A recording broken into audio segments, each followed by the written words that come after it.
In the shadowy realm of Gothic fiction, Horace Walpole's The Castle of Otranto stands as a seminal work, blending the supernatural with the tragic. Set against the backdrop of a haunted castle, the story unfolds a tale of mystery and dread, where the forces of fate and the supernatural intertwine. As we delve into this tale, we encounter a cast of characters whose destinies are shaped by ancient prophecies and dark secrets. Join us as we explore the eerie corridors of Otranto, where the past looms large and the present is fraught with peril. Chapter 1. Manfred, Prince of Otranto, had one son and one daughter. The latter, a most beautiful virgin, aged 18, was called Matilda. Conrad, the son, was 3 years younger, a homely youth, sickly, and of no promising disposition, yet he was the darling of his father, who never showed any symptoms of affection to Matilda. Manfred had contracted a marriage for his son with the Marquis of Vicenza's daughter, Isabella, and she had already been delivered by her guardians into the hands of Manfred, that he might celebrate the wedding as soon as Conrad's infirm state of health would permit. Manfred's impatience for this ceremonial was remarked by his family and neighbours. The former, indeed, apprehending the severity of their prince's disposition, did not dare to utter their surmises on this precipitation. Hippolyta, his wife, an amiable lady, did sometimes venture to represent the danger of marrying their only son so early, considering his great youth and greater infirmities, but she never received any other answer than reflections on her own sterility, who had given him but one heir. His tenants and subjects were less cautious in their discourses. They attributed this hasty wedding to the prince's dread of seeing accomplished an ancient prophecy, which was said to have pronounced that the castle and lordship of Otranto should pass from the present family, whenever the real owner should be grown too large to inhabit it. It was difficult to make any sense of this prophecy, and still less easy to conceive what it had to do with the marriage in question. Yet these mysteries, or contradictions, did not make the populace adhere the less to their opinion. Young Conrad's birthday was fixed for his espousals. The company was assembled in the chapel of the castle, and everything ready for beginning the divine office, when Conrad himself was missing. Manfred, impatient of the least delay, and who had not observed his son retire, dispatched one of his attendants to summon the young prince. The servant, who had not stayed long enough to have crossed the court to Conrad's apartment, came running back breathless, in a frantic manner, his eyes staring and foaming at the mouth. He said nothing, but pointed to the court. The company was struck with terror and amazement. The Princess Hippolyta, without knowing what was the matter, but anxious for her son, swooned away. Manfred, less apprehensive than enraged at the procrastination of the nuptials, and at the folly of his domestic, asked imperiously, what was the matter? The fellow made no answer, but continued pointing towards the courtyard, and at last, after repeated questions put to him, cried out, "Oh, the helmet, the helmet!" In the meantime, some of the company had run into the court, from whence was heard a confused noise of shrieks, horror, and surprise. Manfred, who began to be alarmed at not seeing his son, went himself to get information of what occasioned this strange confusion. Matilda remained endeavouring to assist her mother, and Isabella stayed for the same purpose, and to avoid showing any impatience for the bridegroom, for whom, in truth, she had conceived little affection. The first thing that struck Manfred's eyes was a group of his servants endeavouring to raise something that appeared to him a mountain of sable plumes. He gazed without believing his sight. "What are you doing?" cried Manfred wrathfully. "Where is my son?" A volley of voices replied, "Oh, my lord, the prince, the helmet, the helmet." Shocked with these lamentable sounds, and dreading he knew not what, he advanced hastily, but what a sight for a father's eyes! He beheld his child dashed to pieces, and almost buried under an enormous helmet, 100 times more large than any casque ever made for human being, and shaded with a proportionable quantity of black feathers. The horror of the spectacle, the ignorance of all around how this misfortune had happened, and above all the tremendous phenomenon before him, took away the prince's speech. Yet his silence lasted longer than even grief could occasion. he fixed his eyes on what he wished in vain to believe a vision, and seemed less attentive to his loss than buried in meditation on the stupendous object that had occasioned it. He examined the fatal cask, nor could even the bleeding, mangled remains of the young prince divert the eyes of Manfred from the portent before him. All who had known his partial fondness for young Conrad were as much surprised at their prince's insensibility as thunderstruck themselves at the miracle of the helmet. They conveyed the disfigured corpse into the hall without receiving the least direction from Manfred. As little was he attentive to the ladies who remained in the chapel. On the contrary, without mentioning the unhappy princesses, his wife and daughter, the first sounds that dropped from Manfred's lips were, "Take care of the Lady Isabella." The domestics, without observing the singularity of this direction, were guided by their affection to their mistress, to consider it as peculiarly addressed to her situation, and flew to her assistance. They conveyed her to her chamber, more dead than alive, and indifferent to all the strange circumstances she heard, except the death of her son. Matilda, who doted on her mother, smothered her own grief and amazement, and thought of nothing but assisting and comforting her afflicted parent. Isabella, who had been treated by Hippolyta like a daughter, and who returned that tenderness with equal duty and affection, was scarce less assiduous about the princess, at the same time endeavouring to partake and lessen the weight of sorrow which she saw Matilda strove to suppress, for whom she had conceived the warmest sympathy of friendship. Yet her own situation could not help finding its place in her thoughts. She felt no concern for the death of young Conrad, except commiseration, and she was not sorry to be delivered from a marriage which had promised her little felicity, either from her destined bridegroom or from the severe temper of Manfred, who, though he had distinguished her by great indulgence, had imprinted her mind with terror from his causeless rigour to such amiable princesses as Hippolyta and Matilda. While the ladies were conveying the wretched mother to her bed, Manfred remained in the court, gazing on the ominous cask, and regardless of the crowd which the strangeness of the event had now assembled around him. The few words he articulated tended solely to inquiries whether any man knew from whence it could have come. Nobody could give him the least information. However, as it seemed to be the sole object of his curiosity, it soon became so to the rest of the spectators, whose conjectures were as absurd and improbable as the catastrophe itself was unprecedented. In the midst of their senseless guesses, a young peasant, whom rumour had drawn thither from a neighbouring village, observed that the miraculous helmet was exactly like that on the figure in black marble of Alfonso the Good, one of their former princes, in the church of St. Nicholas. "Villain, what sayest thou?" cried Manfred, starting from his trance in a tempest of rage, and seizing the young man by the collar. "How darest thou utter such treason? Thy life shall pay for it." The spectators, who as little comprehended the cause of the prince's fury as all the rest they had seen, were at a loss to unravel this new circumstance. The young peasant himself was still more astonished, not conceiving how he had offended the prince. Yet recollecting himself, with a mixture of grace and humility, he disengaged himself from Manfred's grip, and then with an obeisance, which discovered more jealousy of innocence than dismay, he asked, with respect, of what he was guilty. Manfred, more enraged at the vigour, however decently exerted, with which the young man had shaken off his hold, than appeased by his submission, ordered his attendants to seize him, and, if he had not been withheld by his friends, whom he had invited to the nuptials, would have poignarded the peasant in their arms.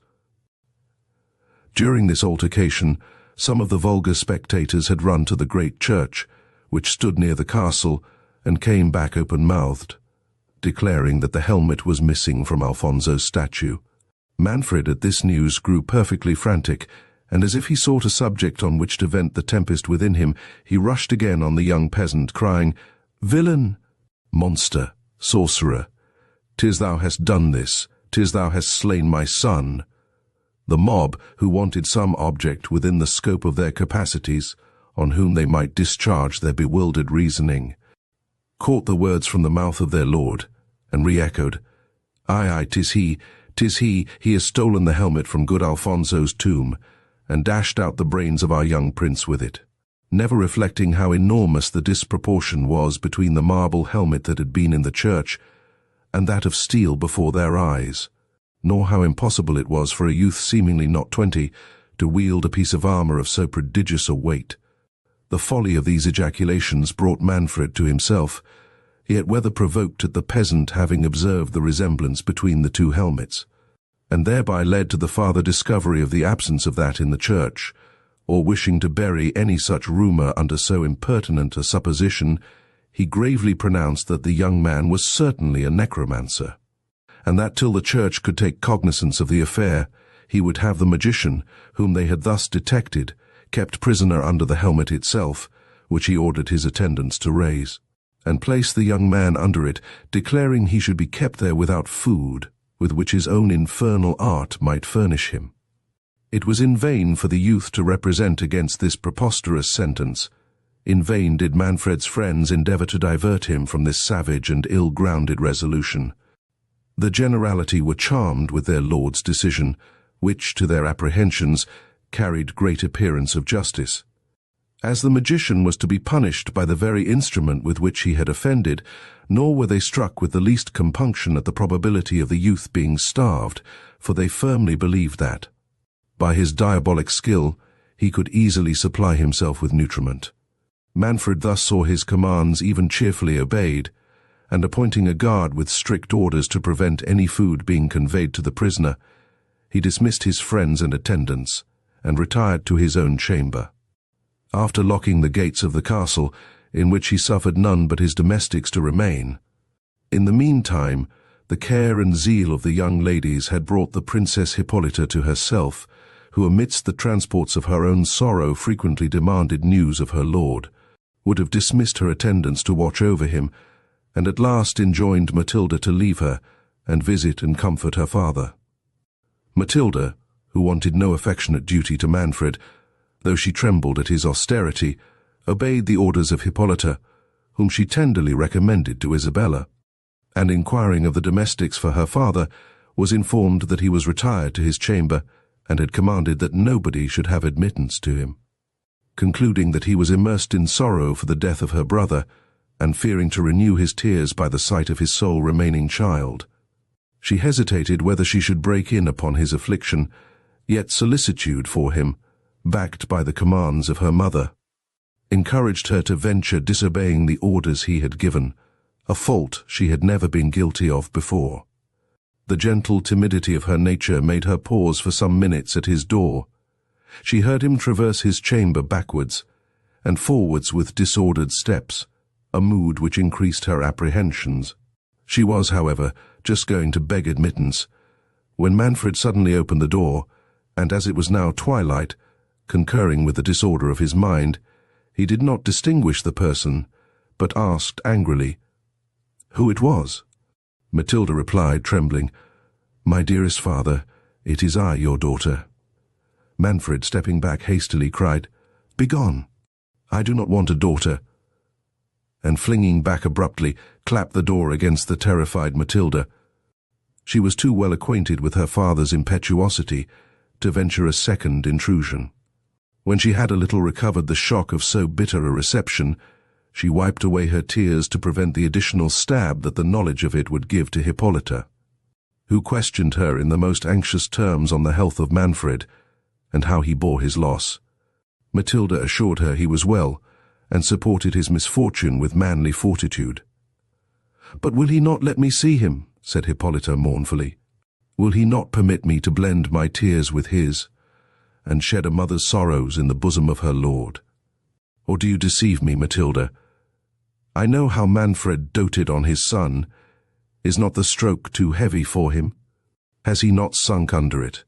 You do not answer me, alas. I dread the worst.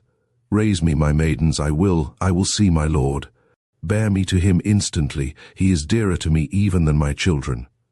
Matilda made signs to Isabella to prevent Hippolyta's rising, and both those lovely young women were using their gentle violence to stop and calm the princess, when a servant on the part of Manfred arrived and told Isabella that his lord demanded to speak with her. "With me?" cried Isabella. "Go," said Hippolyta, relieved by a message from her lord. "Manfred cannot support the sight of his own family. He thinks you less disordered than we are, and dreads the shock of my grief. Console him, dear Isabella, and tell him I will smother my own anguish rather than add to his." As it was now evening, the servant who conducted Isabella bore a torch before her. When they came to Manfred, who was walking impatiently about the gallery, he started and said hastily, "Take away that light and be gone."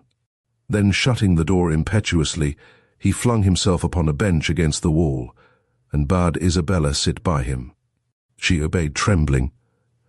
"I sent for you, lady," said he, and then stopped under great appearance of confusion. "My lord?" "Yes, I sent for you on a matter of great moment," resumed he. "Dry your tears, young lady, you have lost your bridegroom. Yes, cruel fate, and I have lost the hopes of my race. But Conrad was not worthy of your beauty." "How?" "My lord," said Isabella, "sure you do not suspect me of not feeling the concern I ought. My duty and affection would have always—" "Think no more of him," interrupted Manfred. "He was a sickly, puny child, and heaven has perhaps taken him away, that I might not trust the honours of my house on so frail a foundation. The line of Manfred calls for numerous supports. My foolish fondness for that boy blinded the eyes of my prudence, but it is better as it is. I hope in a few years to have reason to rejoice at the death of Conrad." Words cannot paint the astonishment of Isabella. At first she apprehended that grief had disordered Manfred's understanding. Her next thought suggested that this strange discourse was designed to ensnare her. She feared that Manfred had perceived her indifference for his son, and in consequence of that idea she replied, "Good my lord, do not doubt my tenderness. My heart would have accompanied my hand. Conrad would have engrossed all my care, and wherever fate shall dispose of me, I shall always cherish his memory, and regard your highness and the virtuous Hippolyta as my parents." "Curse on Hippolyta," cried Manfred. "Forget her from this moment as I do. In short, lady, you have missed a husband undeserving of your charms. They shall now be better disposed of. Instead of a sickly boy, you shall have a husband in the prime of his age, who will know how to value your beauties, and who may expect a numerous offspring." "Alas, my lord," said Isabella, "my mind is too sadly engrossed by the recent catastrophe in your family to think of another marriage. If ever my father returns, and it shall be his pleasure, I shall obey, as I did when I consented to give my hand to your son. But until his return, permit me to remain under your hospitable roof, and employ the melancholy hours in assuaging yours, Hippolyta's, and the fair Matilda's affliction." "I desired you once before," said Manfred angrily, "not to name that woman. From this hour she must be a stranger to you, as she must be to me. In short, Isabella, since I cannot give you my son, I offer you myself." "Heavens!" cried Isabella, waking from her delusion. "What do I hear? You, my lord, you, my father-in-law, the father of Conrad, the husband of the virtuous and tender Hippolyta." "I tell you," said Manfred imperiously, "Hippolyta is no longer my wife. I divorce her from this hour. Too long has she cursed me by her unfruitfulness. My fate depends on having sons, and this night I trust will give a new date to my hopes." At those words he seized the cold hand of Isabella, who was half dead with fright and horror. She shrieked, and started from him. Manfred rose to pursue her, when the moon, which was now up, and gleamed in at the opposite casement, presented to his sight the plumes of the fatal helmet, which rose to the height of the windows, waving backwards and forwards in a tempestuous manner, and accompanied with a hollow and rustling sound. Isabella, who gathered courage from her situation, and who dreaded nothing so much as Manfred's pursuit of his declaration, cried, "Look, my lord! See, heaven itself declares against your impious intentions." "Heaven nor hell shall impede my designs," said Manfred, advancing again to seize the princess. At that instant the portrait of his grandfather, which hung over the bench where they had been sitting, uttered a deep sigh and heaved its breast. Isabella, whose back was turned to the picture, saw not the motion, nor knew whence the sound came, but started, and said, "Hark, my lord! What sound was that?" and at the same time made towards the door.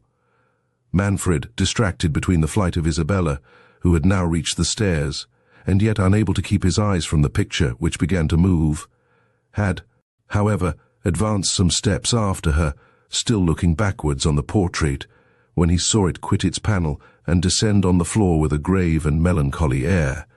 "Do I dream?" cried Manfred, returning. "Or are the devils themselves in league against me? Speak, infernal spectre. Or, if thou art my grandsire, why dost thou too conspire against thy wretched descendant, who too dearly pays for?" Ere he could finish the sentence, the vision sighed again, and made a sign to Manfred to follow him. "Lead on," cried Manfred. "I will follow thee to the gulf of perdition." The spectre marched sedately but dejected to the end of the gallery and turned into a chamber on the right hand. Manfred accompanied him at a little distance, full of anxiety and horror, but resolved.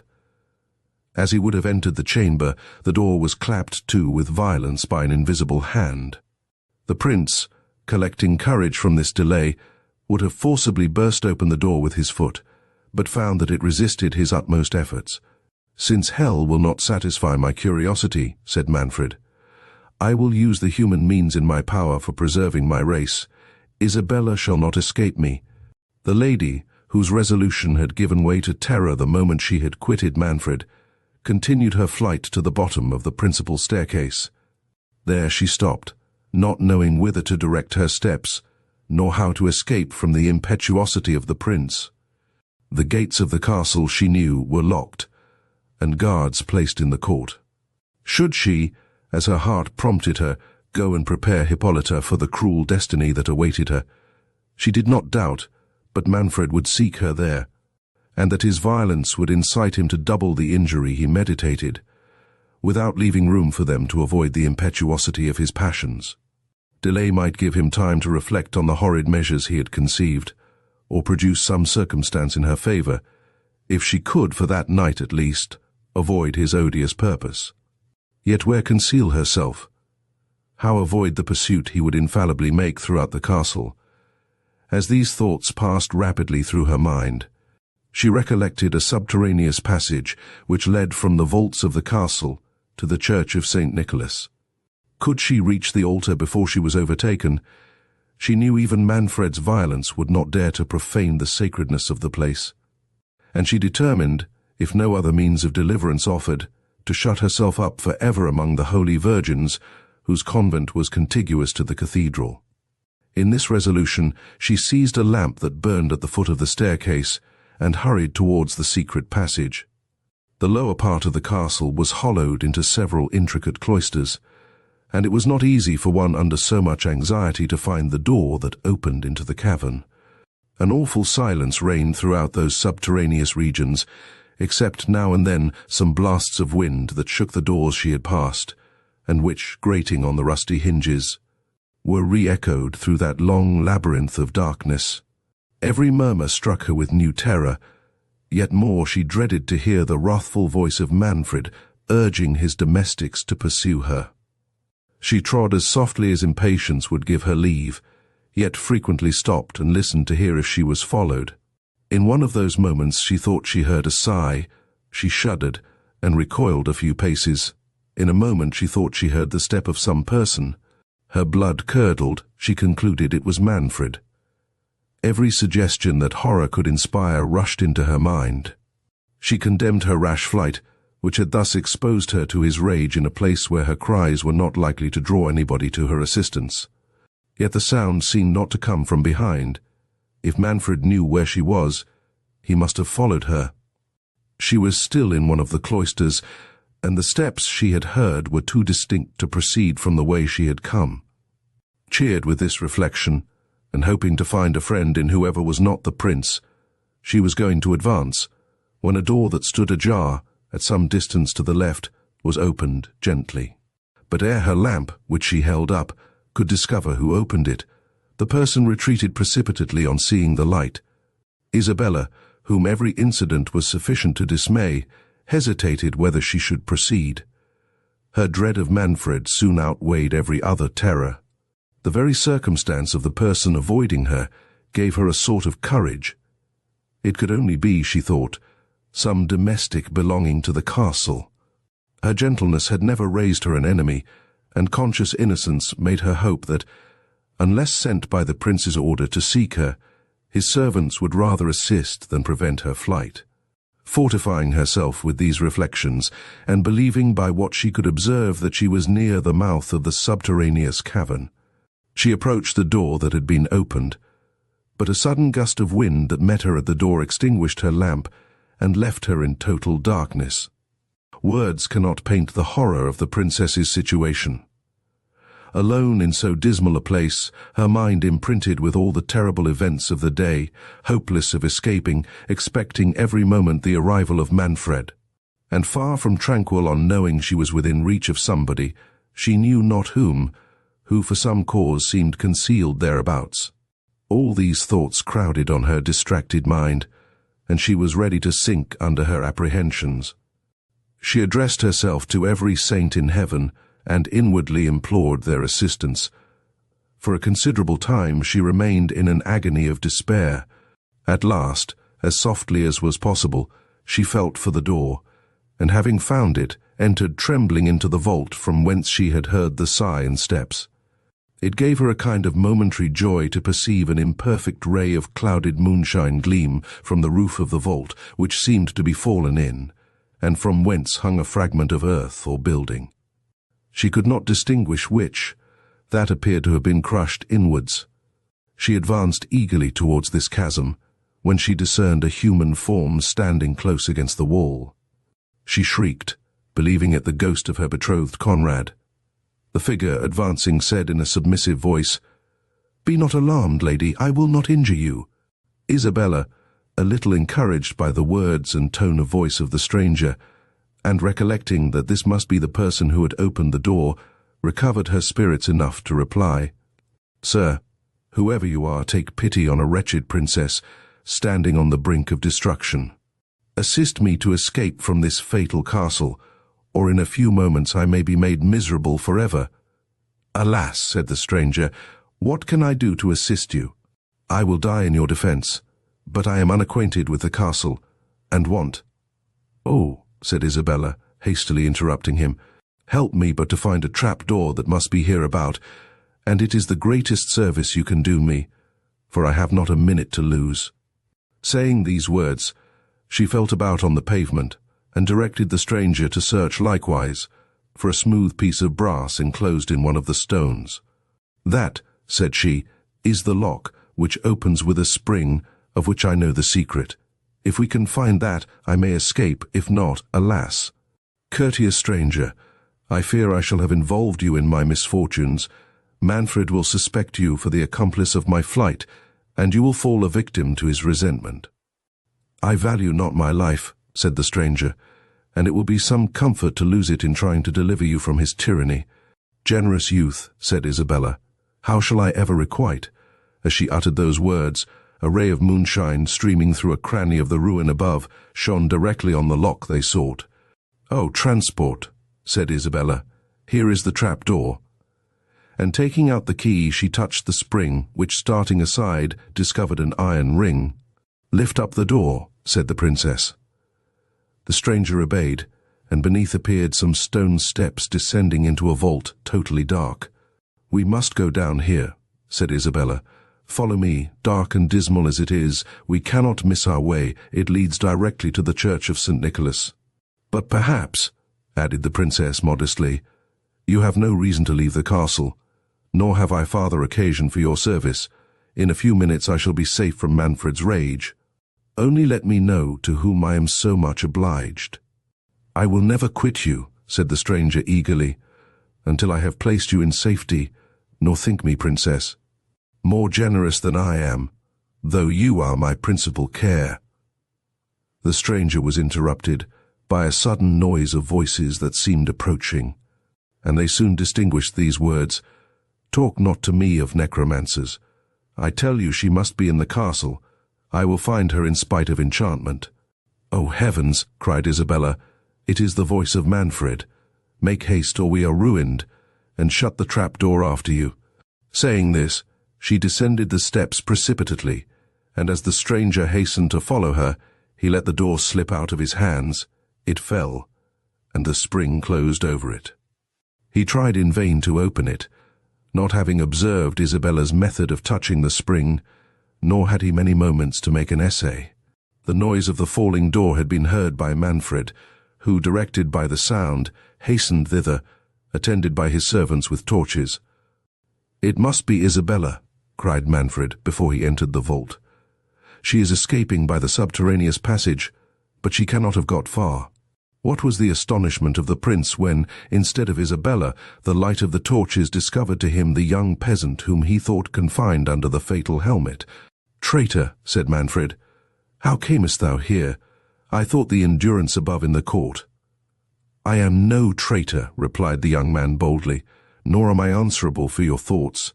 "Presumptuous villain," cried Manfred, "dost thou provoke my wrath? Tell me, how hast thou escaped from above? Thou hast corrupted thy guards, and their lives shall answer it."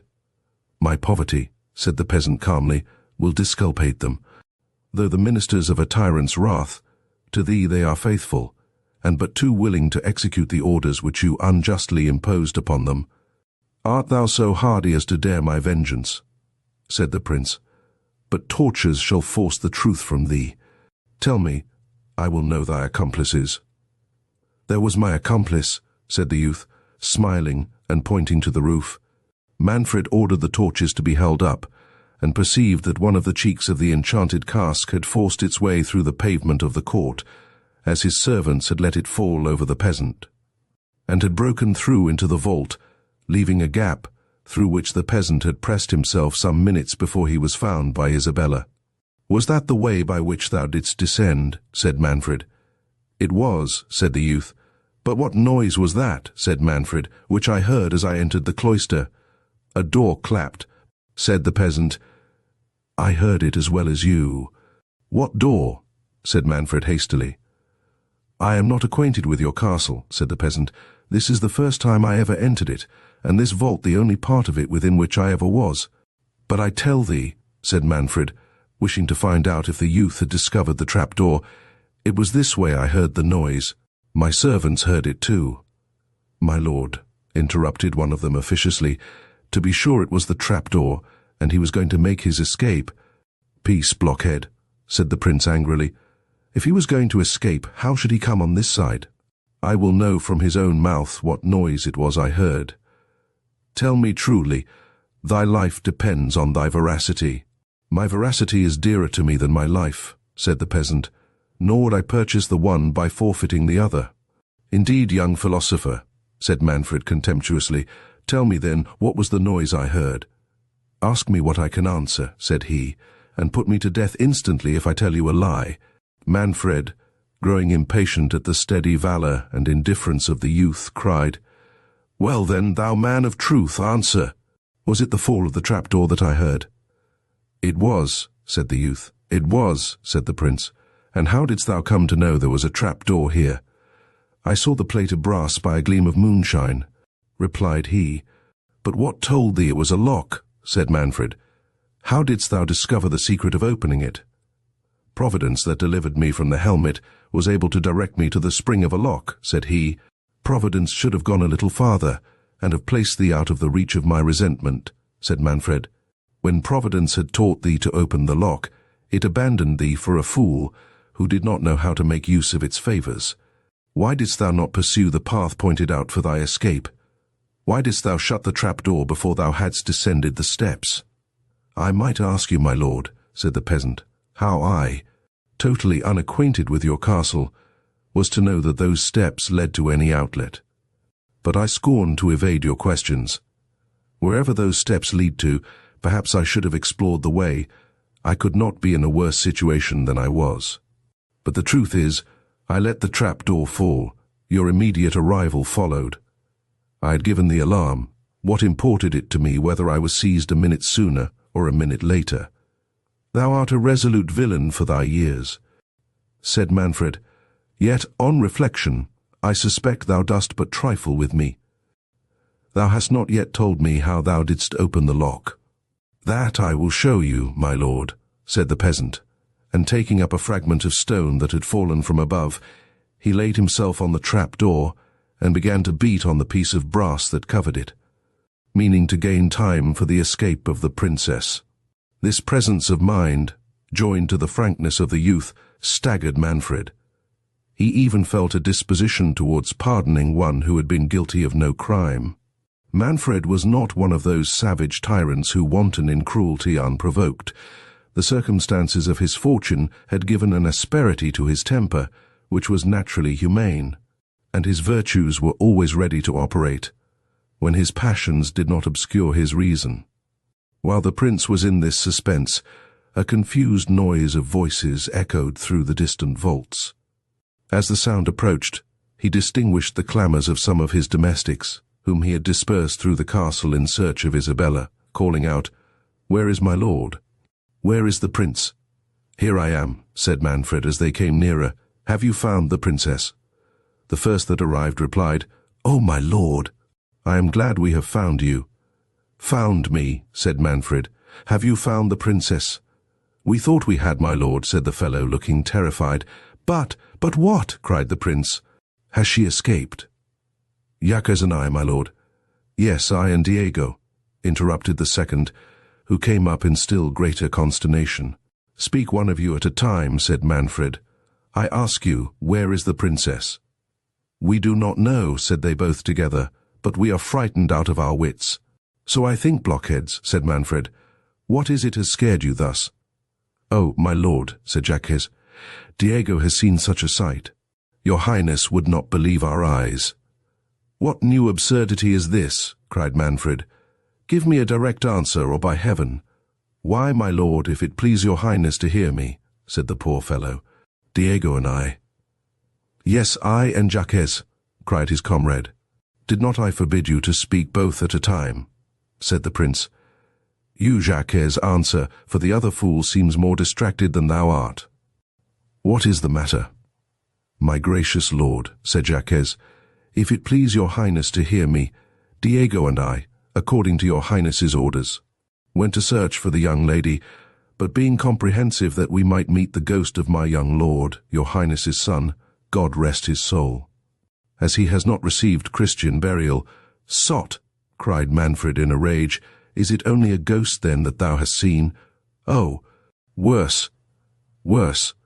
"My lord," cried Diego, "I had rather have seen 10 whole ghosts." "Grant me patience," said Manfred. "These blockheads distract me. Out of my sight, Diego. And thou, Jacques, tell me in one word, art thou sober?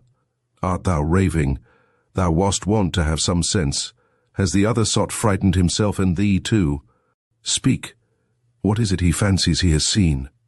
"Why, my lord," replied Jacques, trembling, "I was going to tell your highness that since the calamitous misfortune of my young lord, God rest his precious soul, not one of us your highness's faithful servants, indeed we are, my lord, though poor men, I say, not one of us has dared to set a foot about the castle, but 2 together. So Diego and I, thinking that my young lady might be in the great gallery, went up there to look for her, and tell her your highness wanted something to impart to her." "Oh, blundering fools," cried Manfred. "And in the meantime she has made her escape, because you were afraid of goblins. Why, thou knave, she left me in the gallery. I came from thence myself." "For all that she may be there still for aught I know," said Jacques, "but the devil shall have me before I seek her there again, poor Diego. I do not believe he will ever recover it." "Recover what?" said Manfred. "Am I never to learn what it is has terrified these rascals? But I lose my time. Follow me, slave. I will see if she is in the gallery." "For heaven's sake, my dear good lord," cried Jacques, "do not go to the gallery. Satan himself, I believe, is in the chamber next to the gallery." Manfred, who hitherto had treated the terror of his servants as an idle panic, was struck at this new circumstance. He recollected the apparition of the portrait, and the sudden closing of the door at the end of the gallery. His voice faltered, and he asked with disorder, "What is in the great chamber?" "My lord," said Jacques, "when Diego and I came into the gallery he went first, for he said he had more courage than I. So when we came into the gallery we found nobody. We looked under every bench and stool, and still we found nobody. Were all the pictures in their places? Said Manfred. Yes, my lord, answered Jacques, but we did not think of looking behind them. Well, well, said Manfred, proceed. When we came to the door of the great chamber, continued Jacques, we found it shut. And could not you open it? Said Manfred. Oh, yes, my lord, would to heaven we had not, replied he. Nay, it was not I neither, it was Diego. He was grown foolhardy and would go on, though I advised him not, if ever I open a door that is shut again. Trifle not, said Manfred, shuddering, but tell me what you saw in the great chamber on opening the door. Ay, my lord, said Jacques, I was behind Diego, but I heard the noise. Jacques, said Manfred in a solemn tone of voice, tell me, I adjure thee by the souls of my ancestors, what was it thou sawest? What was it thou heardest? It was Diego saw it, my lord, it was not I, replied Jacques. I only heard the noise. Diego had no sooner opened the door than he cried out and ran back. I ran back too and said, Is it the ghost? The ghost? No, no, said Diego, and his hair stood on end. It is a giant, I believe. He is all clad in armour, for I saw his foot and part of his leg, and they are as large as the helmet below in the court. As he said these words, My lord, we heard a violent motion and the rattling of armour, as if the giant was rising, for Diego has told me since that he believes the giant was lying down, for the foot and leg were stretched at length on the floor. Before we could get to the end of the gallery, we heard the door of the great chamber clap behind us, but we did not dare turn back to see if the giant was following us. Yet now I think on it, we must have heard him if he had pursued us. But for heaven's sake, good my lord, send for the chaplain, and have the castle exorcised, for certain it is enchanted. I pray do, my lord, cried all the servants at once, or we must leave your highness's service. Peace, dotards, said Manfred, and follow me. I will know what all this means. We, my lord, cried they with one voice, we would not go up to the gallery for your highness's revenue. The young peasant, who had stood silent, now spoke. Will your highness, said he, permit me to try this adventure? My life is of consequence to nobody. I fear no bad angel, and have offended no good one. Your behaviour is above your seeming, said Manfred, viewing him with surprise and admiration. Hereafter I will reward your bravery. But now, continued he with a sigh, I am so circumstanced that I dare trust no eyes but my own. However, I give you leave to accompany me. Manfred, when he first followed Isabella from the gallery, had gone directly to the apartment of his wife, concluding the princess had retired thither. Hippolyta, who knew his step, rose with anxious fondness to meet her lord, whom she had not seen since the death of their son. She would have flown in a transport mixed of joy and grief to his bosom, but he pushed her rudely off and said, Where is Isabella? Isabella. My lord, said the astonished Hippolyta. Yes, Isabella, cried Manfred imperiously. I want Isabella. My lord, replied Matilda, who perceived how much his behaviour had shocked her mother. She has not been with us since your highness summoned her to your apartment. Tell me where she is, said the prince. I do not want to know where she has been. My good lord, says Hippolyta, your daughter tells you the truth. Isabella left us by your command, and has not returned since. But, my good lord, compose yourself, retire to your rest. This dismal day has disordered you. Isabella shall wait your orders in the morning. What, then, you know where she is? Cried Manfred.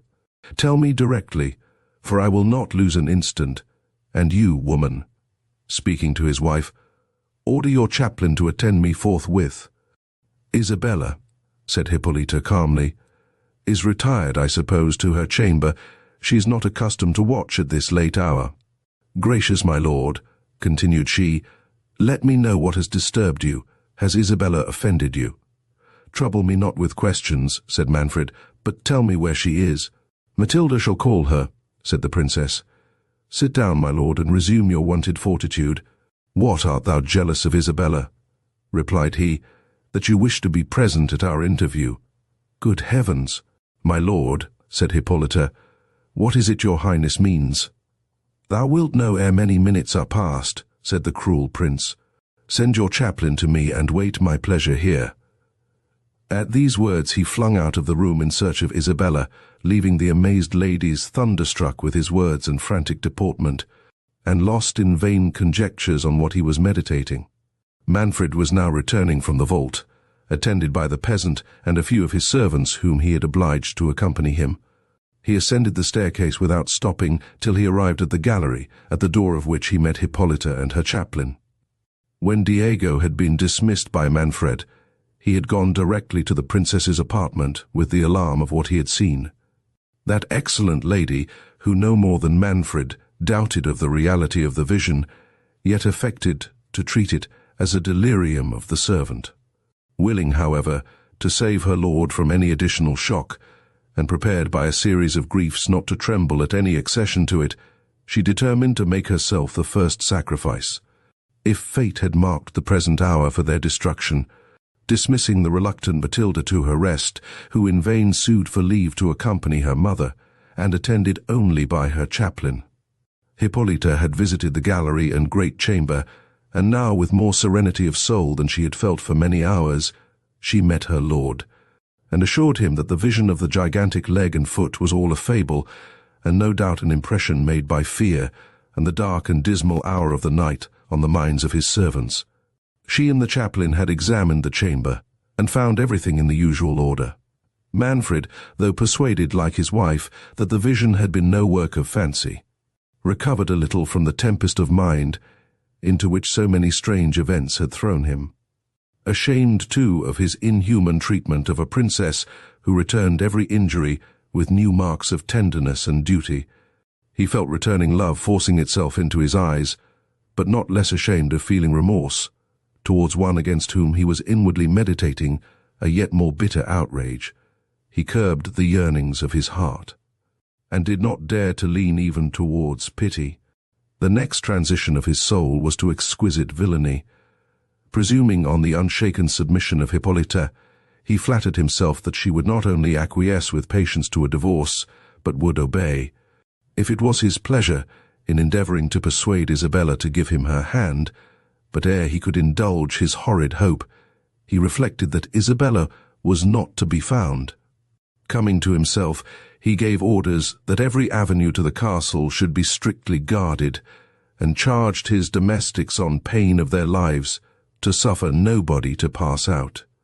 The young peasant, to whom he spoke favourably, he ordered to remain in a small chamber on the stairs, in which there was a pallet bed, and the key of which he took away himself.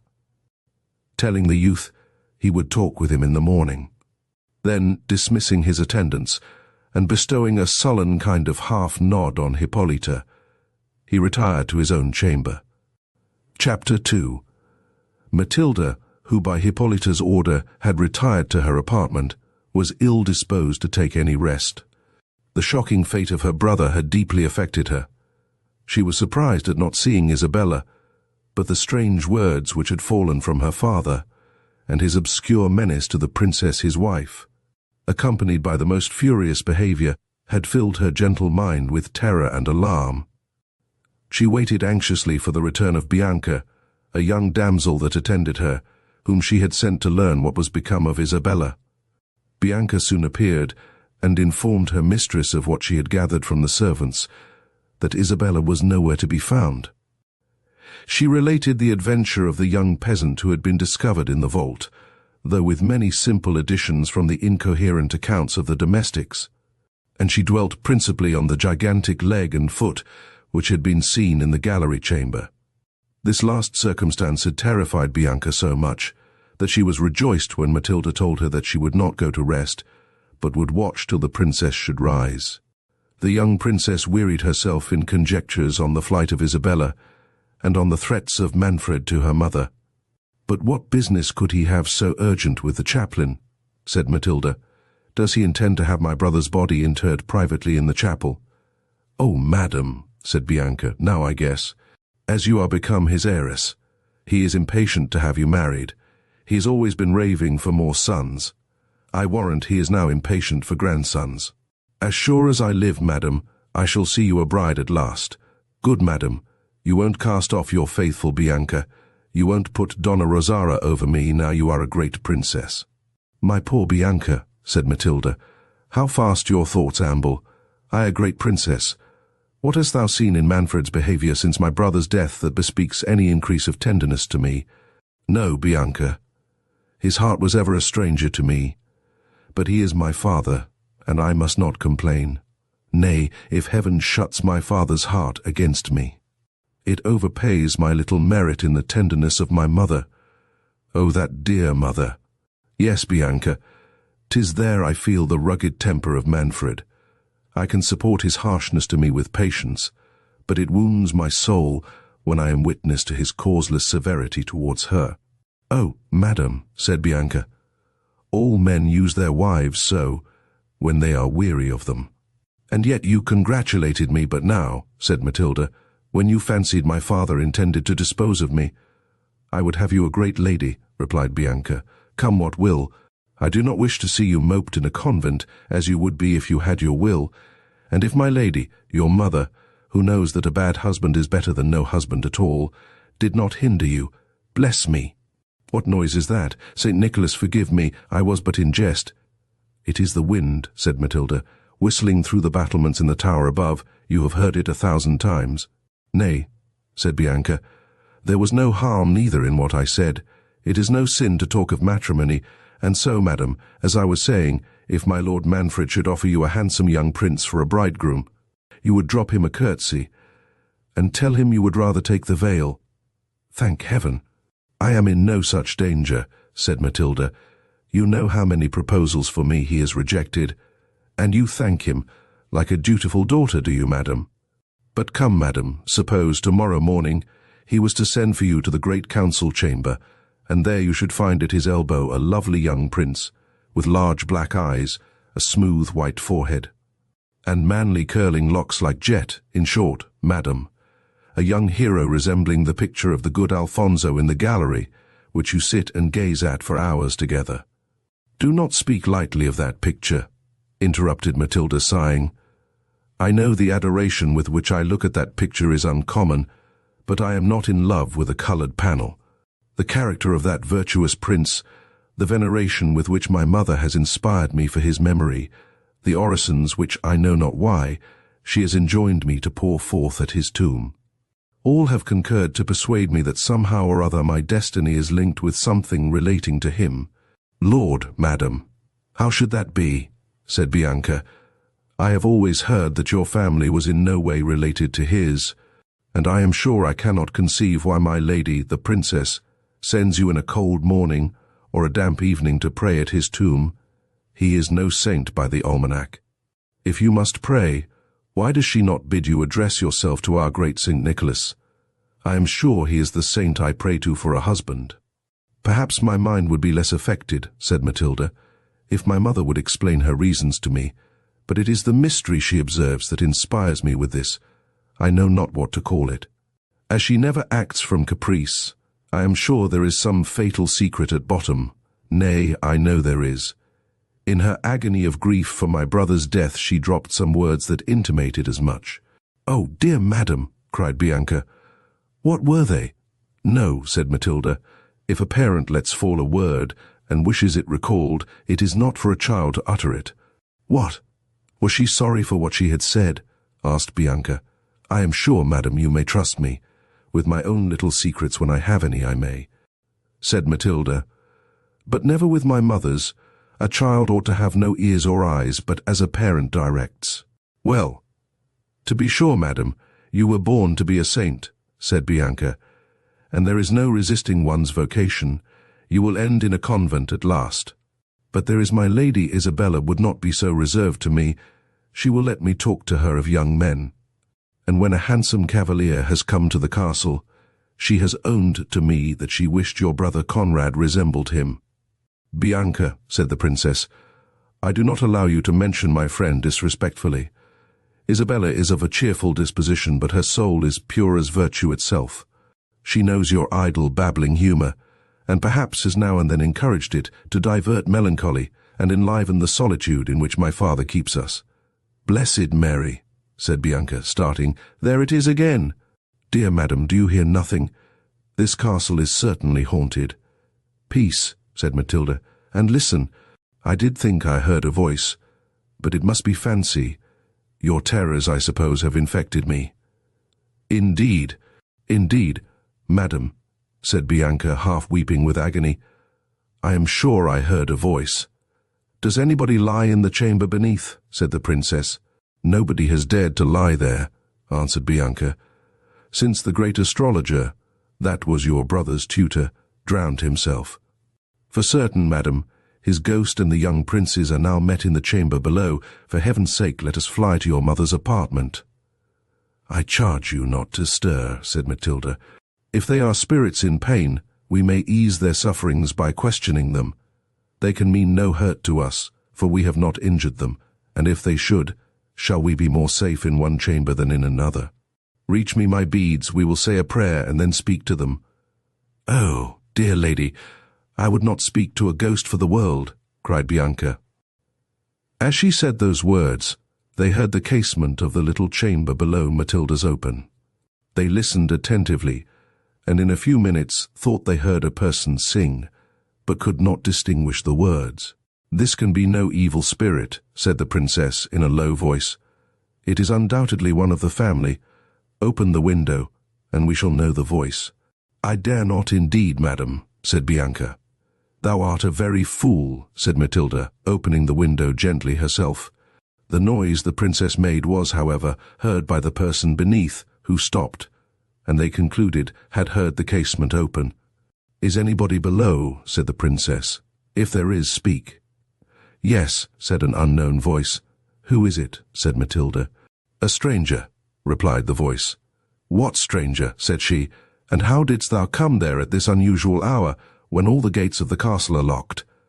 "I am not here willingly," answered the voice. "But pardon me, lady, if I have disturbed your rest, I knew not that I was overheard. Sleep had forsaken me. I left a restless couch, and came to waste the irksome hours with gazing on the fair approach of morning, impatient to be dismissed from this castle." "Thy words and accents," said Matilda, "are of melancholy cast. If thou art unhappy, I pity thee. If poverty afflicts thee, let me know it. I will mention thee to the princess, whose beneficent soul ever melts for the distressed, and she will relieve thee." "I am indeed unhappy," said the stranger, "and I know not what wealth is. But I do not complain of the lot which heaven has cast for me. I am young and healthy, and am not ashamed of owing my support to myself. Yet think me not proud, or that I disdain your generous offers. I will remember you in my orisons, and will pray for blessings on your gracious self and your noble mistress. If I sigh, lady, it is for others, not for myself." "Now I have it, madam," said Bianca, whispering the princess. "This is certainly the young peasant, and by my conscience he is in love well. This is a charming adventure. Do, madam, let us sift him. He does not know you, but takes you for one of my Lady Hippolyta's women." "Art thou not ashamed, Bianca?" said the princess. "What right have we to pry into the secrets of this young man's heart? He seems virtuous and frank, and tells us he is unhappy. Are those circumstances that authorize us to make a property of him? How are we entitled to his confidence?" "Lord, madam, how little you know of love," replied Bianca. "Why, lovers have no pleasure equal to talking of their mistress." "And would you have me become a peasant's confidant?" said the princess. "Well then, let me talk to him," said Bianca. "Though I have the honor of being your highness's maid of honor, I was not always so great. Besides, if love levels ranks, it raises them too. I have a respect for any young man in love." "Peace, simpleton," said the princess. "Though he said he was unhappy, it does not follow that he must be in love. Think of all that has happened today, and tell me if there are no misfortunes but what love causes." "Stranger," resumed the princess, "if thy misfortunes have not been occasioned by thy own fault, and are within the compass of the Princess Hippolyta's power to redress, I will take upon me to answer that she will be thy protectress. When thou art dismissed from this castle, repair to Holy Father Jerome, at the convent adjoining to the Church of St. Nicholas, and make thy story known to him, as far as thou thinkest meet. He will not fail to inform the princess, who is the mother of all that want her assistance. Farewell. It is not seemly for me to hold farther converse with a man at this unwonted hour." "May the saints guard thee, gracious lady," replied the peasant. "But oh, if a poor and worthless stranger might presume to beg a minute's audience farther, am I so happy? The casement is not shut, might I venture to ask?" "Speak quickly," said Matilda. "The morning dawns apace. Should the labourers come into the fields and perceive us, what wouldst thou ask?" "I know not how, I know not if I dare," said the young stranger, faltering. "Yet the humanity with which you have spoken to me emboldens, lady. Dare I trust you?" "Heavens," said Matilda, "what dost thou mean? With what wouldst thou trust me? Speak boldly if thy secret is fit to be entrusted to a virtuous breast." "I would ask," said the peasant, recollecting himself, "whether what I have heard from the domestics is true, that the princess is missing from the castle." "What imports it to thee to know?" replied Matilda. "Thy first words bespoke a prudent and becoming gravity.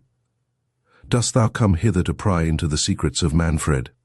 Adieu, I have been mistaken in thee." Saying these words, she shut the casement hastily, without giving the young man time to reply.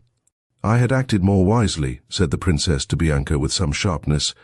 "If I had let thee converse with this peasant, his inquisitiveness seems of a piece with thy own." "It is not fit for me to argue with your highness," replied Bianca, "but perhaps the questions I should have put to him would have been more to the purpose than those you have been pleased to ask him." "Oh, no doubt," said Matilda. "You are a very discreet personage. May I know what you would have asked him?" "A bystander often sees more of the game than those that play," answered Bianca. "Does your highness think, madam, that this question about my lady Isabella was the result of mere curiosity?"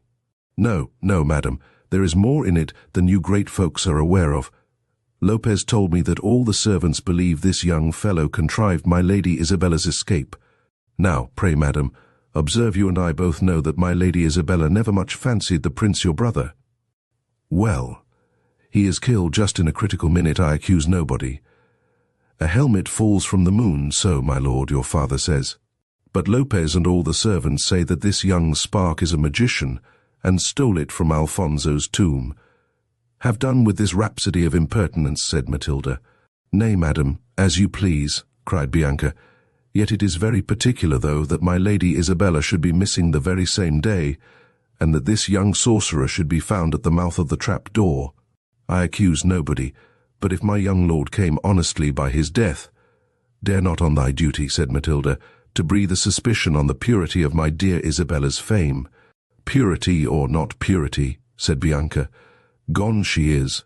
A stranger is found that nobody knows. You question him yourself. He tells you he is in love or unhappy. It is the same thing, nay. He owned he was unhappy about others, and is anybody unhappy about another unless they are in love with them? And at the very next word, he asks innocently, 'Poor soul, if my lady Isabella is missing.'" "To be sure," said Matilda, "thy observations are not totally without foundation. Isabella's flight amazes me.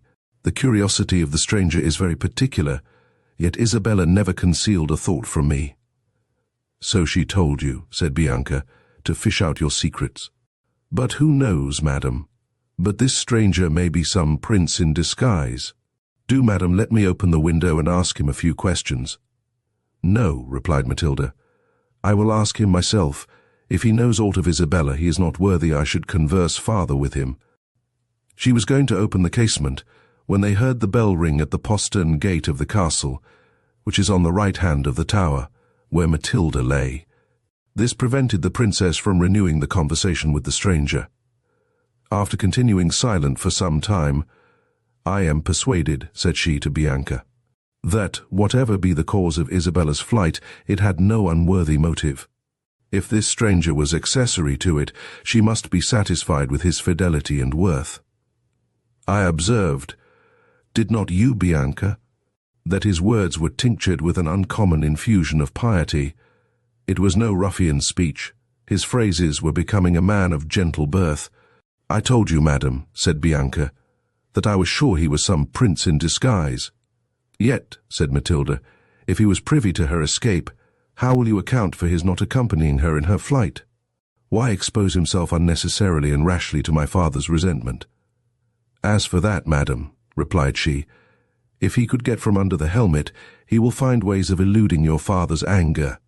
I do not doubt, but he has some talisman or other about him. You resolve everything into magic, said Matilda, but a man who has any intercourse with infernal spirits does not dare to make use of those tremendous and holy words which he uttered. Didst thou not observe with what fervour he vowed to remember me to heaven in his prayers? Yes, Isabella was undoubtedly convinced of his piety. Commend me to the piety of a young fellow and a damsel that consult to elope, said Bianca. No, no, madam, my lady Isabella is of another guess mould than you take her for. She used indeed to sigh and lift up her eyes in your company, because she knows you are a saint, but when your back was turned, you wrong her, said Matilda. Isabella is no hypocrite. She has a due sense of devotion, but never affected a call she has not. On the contrary, she always combated my inclination for the cloister, and though I own the mystery she has made to me of her flight confounds me, though it seems inconsistent with the friendship between us. I cannot forget the disinterested warmth with which she always opposed my taking the veil. She wished to see me married, though my dower would have been a loss to her and my brother's children. For her sake I will believe well of this young peasant. Then you do think there is some liking between them, said Bianca. While she was speaking, a servant came hastily into the chamber and told the princess that the lady Isabella was found. Where? Said Matilda. She has taken sanctuary in St. Nicholas's church, replied the servant. Father Jerome has brought the news himself. He is below with his highness. Where is my mother? Said Matilda. She is in her own chamber, madam, and has asked for you. Manfred had risen at the first dawn of light and gone to Hippolyta's apartment to inquire if she knew aught of Isabella. While he was questioning her, word was brought that Jerome demanded to speak with him. Manfred, little suspecting the cause of the friar's arrival, and knowing he was employed by Hippolyta in her charities, ordered him to be admitted, intending to leave them together while he pursued his search after Isabella. Is your business with me or the princess? Said Manfred. With both, replied the holy man. The lady Isabella, what of her? Interrupted Manfred eagerly. Is at St. Nicholas's altar, replied Jerome. That is no business of Hippolyta, said Manfred with confusion. Let us retire to my chamber, father, and inform me how she came thither. No, my lord, replied the good man, with an air of firmness and authority that daunted even the resolute Manfred, who could not help revering the saint-like virtues of Jerome. My commission is to both, and with your highness's good liking, in the presence of both, I shall deliver it. But first, my lord, I must interrogate the princess, whether she is acquainted with the cause of the lady Isabella's retirement from your castle. No, on my soul, said Hippolyta, does Isabella charge me with being privy to it. Father, interrupted Manfred, I pay due reverence to your holy profession, but I am sovereign here, and will allow no meddling priest to interfere in the affairs of my domestic. If you have aught to say, attend me to my chamber. I do not use to let my wife be acquainted with the secret affairs of my state. They are not within a woman's province. My lord, said the holy man, I am no intruder into the secrets of families. My office is to promote peace, to heal divisions, to preach repentance, and teach mankind to curb their headstrong passions. I forgive your highness's uncharitable apostrophe. I know my duty, and am the minister of a mightier prince than Manfred. Hearken to him who speaks through my organs. Manfred trembled with rage and shame. Hippolyta's countenance declared her astonishment and impatience to know where this would end. Her silence more strongly spoke her observance of Manfred. The lady Isabella, resumed Jerome, commends herself to both your highnesses. She thanks both for the kindness with which she has been treated in your castle. She deplores the loss of your son, and her own misfortune in not becoming the daughter of such wise and noble princes, whom she shall always respect as parents. She prays for uninterrupted union and felicity between you. Manfred's colour changed, but as it is no longer possible for her to be allied to you, she entreats your consent to remain in sanctuary till she can learn news of her father, or, by the certainty of his death, be at liberty, with the approbation of her guardians, to dispose of herself in suitable marriage. I shall give no such consent, said the prince, but insist on her return to the castle without delay, I am answerable for her person to her guardians, and will not brook her being in any hands but my own." "Your Highness will recollect whether that can any longer be proper," replied the friar. "I want no monitor," said Manfred, colouring. "Isabella's conduct leaves room for strange suspicions, and that young villain who was at least the accomplice of her flight, if not the cause of it—" "The cause," interrupted Jerome. "Was a young man the cause?" "This is not to be borne," cried Manfred. "Am I to be bearded in my own palace by an insolent monk? Thou art privy, I guess, to their amours." "I would pray to heaven to clear up your uncharitable surmises," said Jerome. "If your Highness were not satisfied in your conscience how unjustly you accuse me. I do pray to heaven to pardon that uncharitableness, and I implore your Highness to leave the princess at peace in that holy place, where she is not liable to be disturbed by such vain and worldly fantasies as discourses of love from any man." "Cant not to me," said Manfred, "but return and bring the princess to her duty." "It is my duty to prevent her return hither," said Jerome. "She is where orphans and virgins are safest from the snares and wiles of this world, and nothing but a parent's authority shall take her thence." "I am her parent," cried Manfred, "and demand her." "She wished to have you for her parent," said the friar, "but heaven that forbade that connection has forever dissolved all ties betwixt you, and I announce to your Highness—" "Stop, audacious man," said Manfred, "and dread my displeasure." "Holy Father," said Hippolyta, "it is your office to be no respecter of persons. You must speak as your duty prescribes. But it is my duty to hear nothing that it pleases not my lord I should hear. Attend the prince to his chamber. I will retire to my oratory, and pray to the Blessed Virgin to inspire you with her holy counsels, and to restore the heart of my gracious lord to its wonted peace and gentleness." "Excellent woman," said the friar. "My lord, I attend your pleasure." Manfred, accompanied by the friar, passed to his own apartment, where, shutting the door, "I perceive, father," said he, "that Isabella has acquainted you with my purpose. Now hear my resolve, and obey. Reasons of state, most urgent reasons, my own and the safety of my people, demand that I should have a son. It is in vain to expect an heir from Hippolyta. I have made choice of Isabella.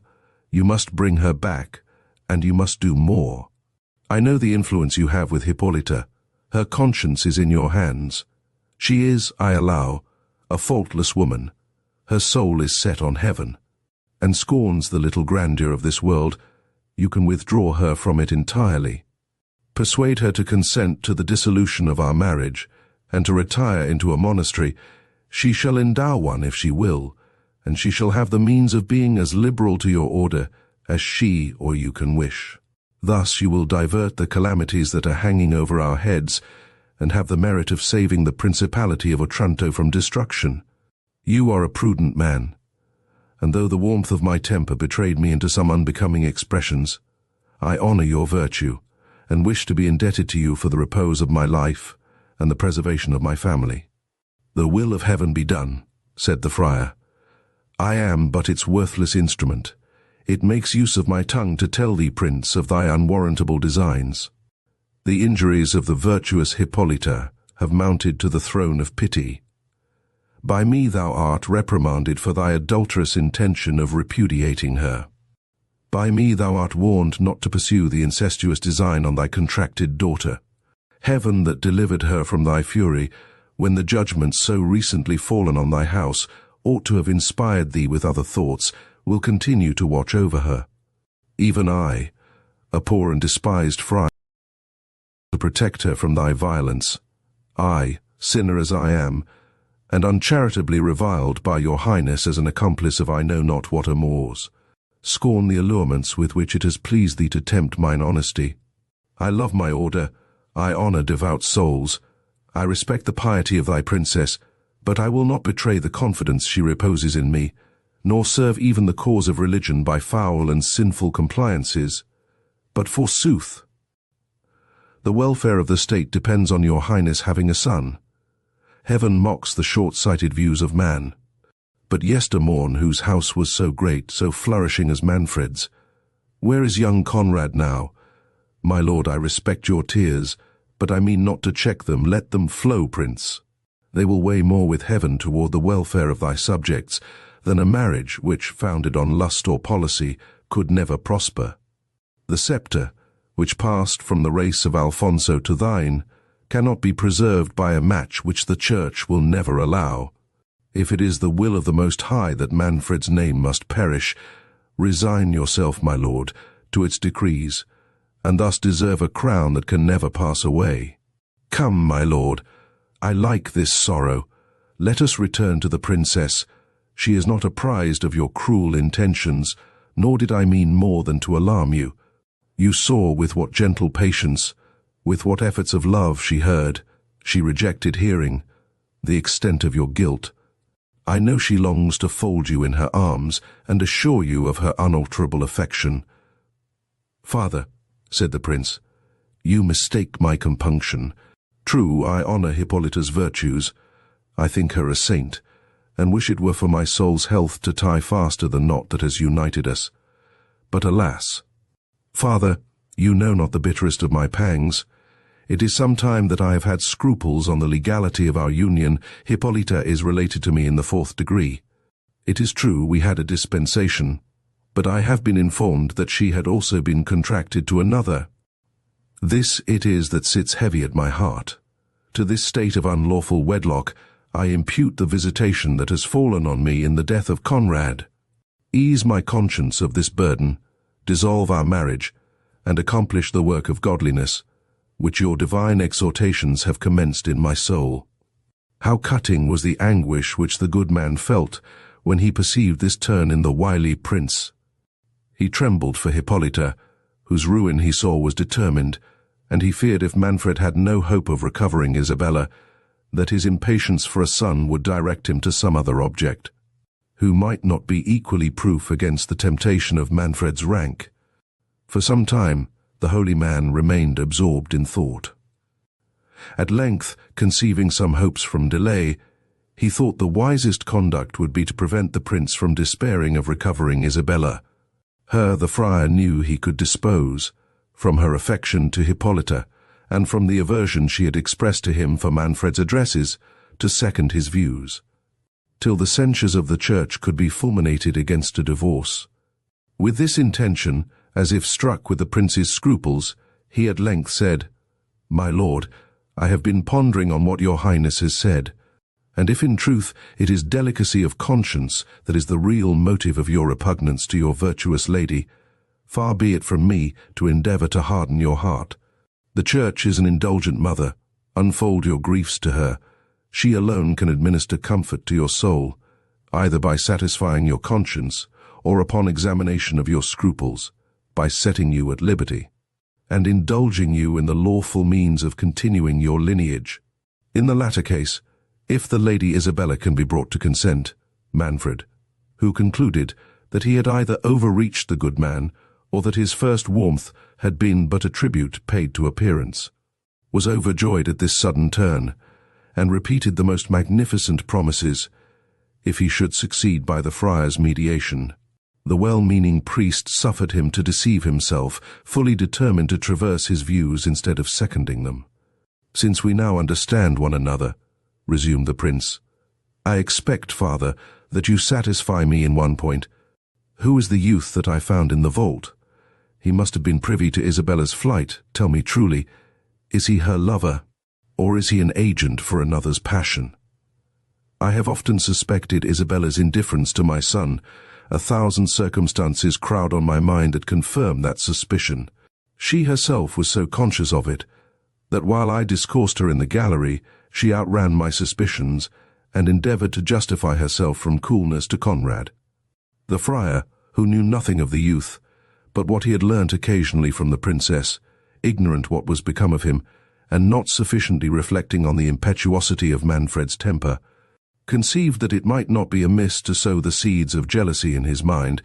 They might be turned to some use hereafter, either by prejudicing the prince against Isabella, if he persisted in that union, or by diverting his attention to a wrong scent, and employing his thoughts on a visionary intrigue, prevent his engaging in any new pursuit. With this unhappy policy, he answered in a manner to confirm Manfred in the belief of some connection between Isabella and the youth. The prince, whose passions wanted little fuel to throw them into a blaze, fell into a rage at the idea of what the friar suggested. "I will fathom to the bottom of this intrigue," cried he, and quitting Jerome abruptly, with a command to remain there till his return, he hastened to the great hall of the castle, and ordered the peasant to be brought before him. "Thou hardened young impostor," said the prince as soon as he saw the youth, "what becomes of thy boasted veracity now? It was Providence, was it, and the light of the moon, that discovered the lock of the trap-door to thee? Tell me, audacious boy, who thou art, and how long thou hast been acquainted with the princess, and take care to answer with less equivocation than thou didst last night, or tortures shall wring the truth from thee." The young man, perceiving that his share in the flight of the princess was discovered, and concluding that anything he should say could no longer be of any service or detriment to her, replied, "I am no impostor, my lord, nor have I deserved opprobrious language. I answered to every question your highness put to me last night with the same veracity that I shall speak now, and that will not be from fear of your tortures, but because my soul abhors a falsehood. Please to repeat your questions, my lord. I am ready to give you all the satisfaction in my power." "You know my questions," replied the prince, "and only want time to prepare an evasion. Speak directly, who art thou, and how long hast thou been known to the princess?" "I am a labourer at the next village," said the peasant. "My name is Theodore. The princess found me in the vault last night. Before that hour, I never was in her presence." "I may believe as much or as little as I please of this," said Manfred, "but I will hear thy own story before I examine into the truth of it. Tell me, what reason did the princess give thee for making her escape?" "Thy life depends on thy answer." "She told me," replied Theodore, "that she was on the brink of destruction, and that if she could not escape from the castle, she was in danger in a few moments of being made miserable forever. And on this slight foundation, on a silly girl's report," said Manfred, "thou didst hazard my displeasure." "I fear no man's displeasure," said Theodore, "when a woman in distress puts herself under my protection."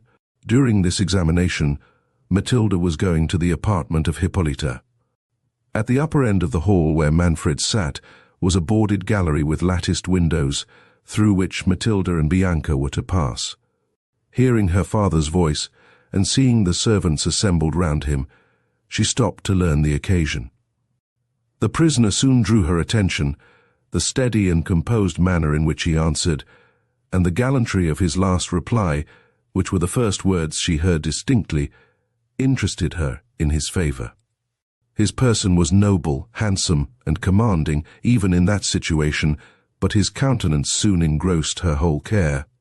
"Heavens, Bianca," said the princess softly, "do I dream, or is not that youth the exact resemblance of Alfonso's picture in the gallery?" She could say no more, for her father's voice grew louder at every word. "This bravado," said he, "surpasses all thy former insolence. Thou shalt experience the wrath with which thou darest to trifle. Seize him," continued Manfred, "and bind him. The first news the princess hears of her champion shall be that he has lost his head for her sake. The injustice of which thou art guilty towards me," said Theodore, "convinces me that I have done a good deed in delivering the princess from thy tyranny. May she be happy, whatever becomes of me." "This is a lover," cried Manfred in a rage. "A peasant within sight of death is not animated by such sentiments. Tell me, rash boy, who thou art, or the rack shall force thy secret from thee." "Thou hast threatened me with death already," said the youth. "For the truth I have told thee, if that is all the encouragement I am to expect for sincerity, I am not tempted to indulge thy vain curiosity farther." "Then thou wilt not speak," said Manfred. "I will not," replied he. "Bear him away into the courtyard," said Manfred. "I will see his head this instant severed from his body." Matilda fainted at hearing those words. Bianca shrieked and cried, "Help! Help! The princess is dead!" Manfred started at this ejaculation and demanded what was the matter. The young peasant, who heard it too, was struck with horror, and asked eagerly the same question, but Manfred ordered him to be hurried into the court, and kept there for execution, till he had informed himself of the cause of Bianca's shrieks. When he learned the meaning, he treated it as a womanish panic, and ordering Matilda to be carried to her apartment, he rushed into the court, and calling for one of his guards, bade Theodore kneel down and prepare to receive the fatal blow. The undaunted youth received the bitter sentence with a resignation that touched every heart but Manfred's. He wished earnestly to know the meaning of the words he had heard relating to the princess, but fearing to exasperate the tyrant more against her, he desisted. The only boon he deigned to ask was that he might be permitted to have a confessor and make his peace with heaven. Manfred, who hoped by the confessor's means to come at the youth's history, readily granted his request, and being convinced that Father Jerome was now in his interest, he ordered him to be called and shrive the prisoner. The holy man, who had little foreseen the catastrophe that his imprudence occasioned, fell on his knees to the prince, and adjured him in the most solemn manner not to shed innocent blood. He accused himself in the bitterest terms for his indiscretion, endeavored to disculpate the youth, and left no method untried to soften the tyrant's rage. Manfred, more incensed than appeased by Jerome's intercession, whose retraction now made him suspect he had been imposed upon by both, commanded the friar to do his duty, telling him he would not allow the prisoner many minutes for confession. "Nor do I ask many, my lord," said the unhappy young man. "My sins, thank heaven, have not been numerous, nor exceed what might be expected at my years. Dry your tears, good father, and let us dispatch. This is a bad world, nor have I had cause to leave it with regret." "O wretched youth," said Jerome, "how canst thou bear the sight of me with patience? I am thy murderer. It is I have brought this dismal hour upon thee." "I forgive thee from my soul," said the youth, "as I hope heaven will pardon me. Hear my confession, father, and give me thy blessing." "How can I prepare thee for thy passage as I ought?" said Jerome. "Thou canst not be saved without pardoning thy foes, and canst thou forgive that impious man there?" "I can," said Theodore. "I do." "And does not this touch thee, cruel prince?" said the friar. "I sent for thee to confess him," said Manfred sternly, "not to plead for him. Thou didst first incense me against him. His blood be upon thy head." It will," said the good man, in an agony of sorrow. "Thou and I must never hope to go where this blessed youth is going." "Dispatch," said Manfred. "I am no more to be moved by the whining of priests than by the shrieks of women." "What?" said the youth. "Is it possible that my fate could have occasioned what I heard? Is the princess then again in thy power?" "Thou dost but remember me of my wrath," said Manfred. "Prepare thee, for this moment is thy last." The youth, who felt his indignation rise, and who was touched with the sorrow which he saw he had infused into all the spectators, as well as into the friar, suppressed his emotions, and putting off his doublet and unbuttoning his collar, knelt down to his prayers. As he stooped, his shirt slipped down below his shoulder, and discovered the mark of a bloody arrow. "Gracious heaven!" cried the holy man, starting. "What do I see? It is my child, my Theodore. The passions that ensued must be conceived, they cannot be painted. The tears of the assistants were suspended by wonder, rather than stopped by joy. They seemed to inquire in the eyes of their Lord what they ought to feel. Surprise, doubt, tenderness, respect succeeded each other in the countenance of the youth. He received with modest submission the effusion of the old man's tears and embraces. Yet afraid of giving a loose to hope, and suspecting from what had passed the inflexibility of Manfred's temper, he cast a glance towards the prince, as if to say, "Canst thou be unmoved at such a scene as this?" Manfred's heart was capable of being touched. He forgot his anger in his astonishment, yet his pride forbade his owning himself affected. He even doubted whether this discovery was not a contrivance of the friar to save the youth. "What may this mean?" said he. "How can he be thy son?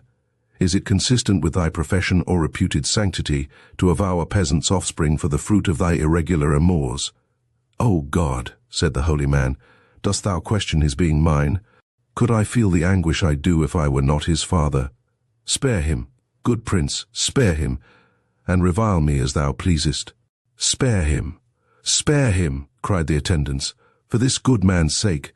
Peace, said Manfred sternly. I must know more ere I am disposed to pardon. A saint's bastard may be no saint himself. Injurious lord, said Theodore, add not insult to cruelty. If I am this venerable man's son, though no prince as thou art, know the blood that flows in my veins. Yes, said the friar, interrupting him, his blood is noble, nor is he that abject thing, my lord, you speak him.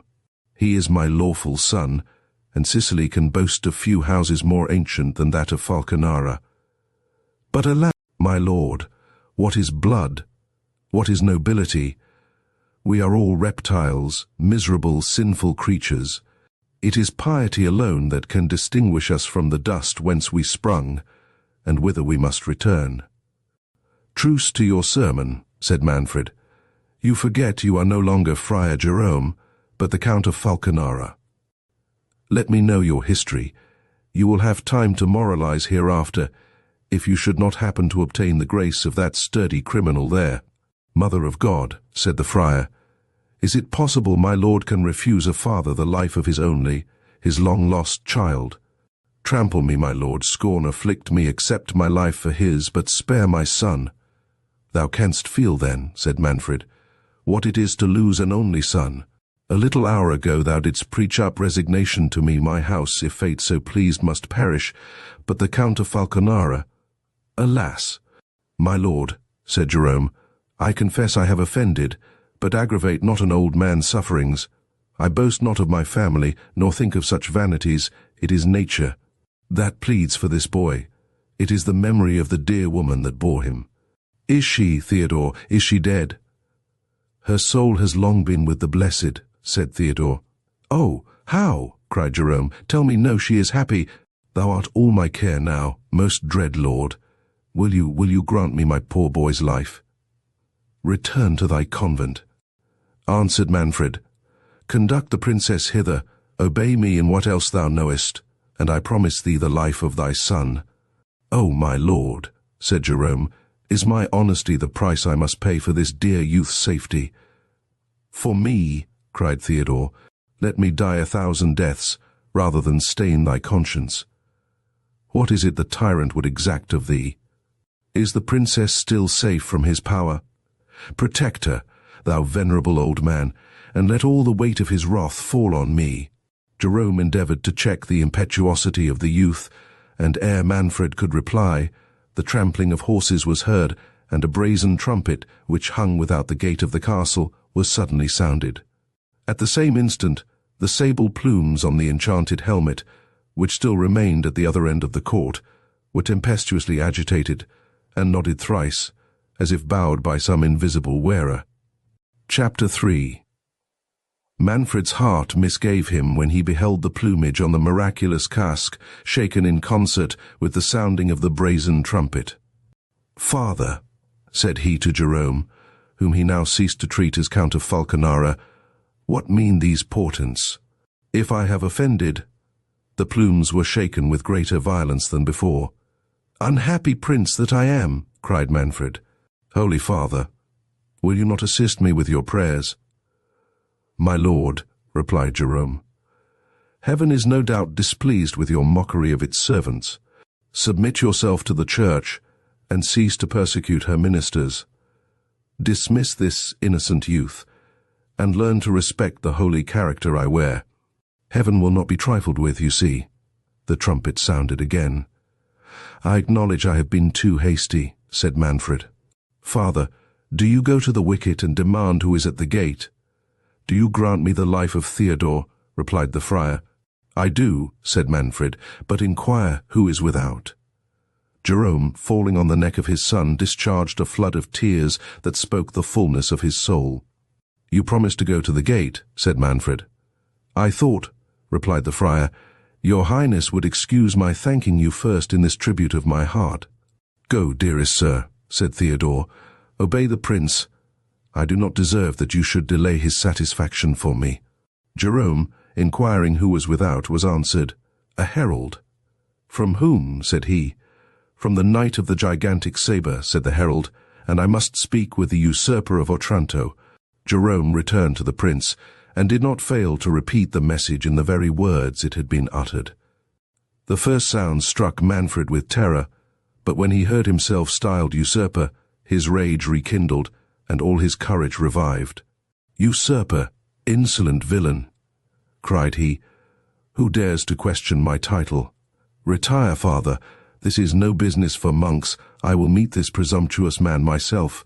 Go to your convent, and prepare the princess's return.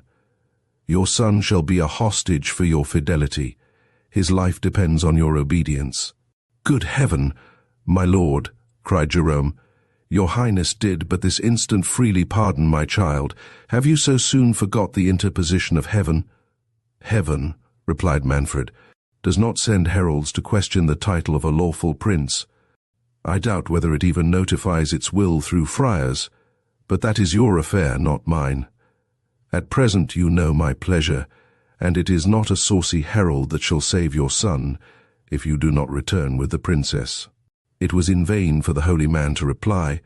Manfred commanded him to be conducted to the postern gate and shut out from the castle, and he ordered some of his attendants to carry Theodore to the top of the Black Tower and guard him strictly, scarce permitting the father and son to exchange a hasty embrace at parting.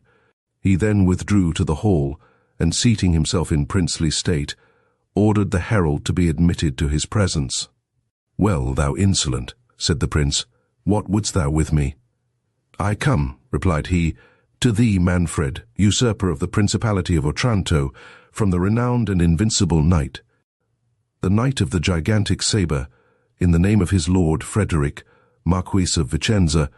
He demands the Lady Isabella, daughter of that prince, whom thou hast basely and traitorously got into thy power, by bribing her false guardians during his absence, and he requires thee to resign the principality of Otranto, which thou hast usurped from the said Lord Frederick, the nearest of blood to the last rightful lord, Alfonso the Good. If thou dost not instantly comply with these just demands, he defies thee to single combat to the last extremity." And so saying, the herald cast down his warder. "And where is this braggart who sends thee?" said Manfred. "At the distance of a league," said the herald. "He comes to make good his lord's claim against thee, as he is a true knight, and thou an usurper and ravisher." Injurious as this challenge was, Manfred reflected that it was not his interest to provoke the Marquis. He knew how well-founded the claim of Frederick was, nor was this the first time he had heard of it.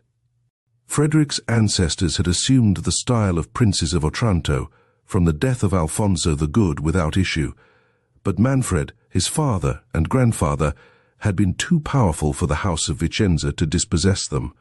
Frederick, a martial and amorous young prince, had married a beautiful young lady, of whom he was enamored, and who had died in childbed of Isabella. Her death affected him so much that he had taken the cross and gone to the Holy Land, where he was wounded in an engagement against the infidels, made prisoner, and reported to be dead. When the news reached Manfred's ears, he bribed the guardians of the Lady Isabella to deliver her up to him as a bride for his son Conrad, by which alliance he had proposed to unite the claims of the two houses. This motive, on Conrad's death, had cooperated to make him so suddenly resolve on espousing her himself, and the same reflection determined him now to endeavour at obtaining the consent of Frederick to this marriage. A like policy inspired him with the thought of inviting Frederick's champion into the castle, lest he should be informed of Isabella's flight, which he strictly enjoined his domestics not to disclose to any of the knight's retinue. "Herald," said Manfred, as soon as he had digested these reflections, "return to thy master and tell him, ere we liquidate our differences by the sword, Manfred would hold some converse with him. Bid him welcome to my castle, where by my faith, as I am a true knight, he shall have courteous reception and full security for himself and followers. If we cannot adjust our quarrel by amicable means, I swear he shall depart in safety, and shall have full satisfaction according to the laws of arms. So help me God and his Holy Trinity." The herald made 3 obeisances and retired. During this interview, Jerome's mind was agitated by 1,000 contrary passions. He trembled for the life of his son, and his first thought was to persuade Isabella to return to the castle. Yet he was scarce less alarmed at the thought of her union with Manfred. He dreaded Hippolyta's unbounded submission to the will of her lord.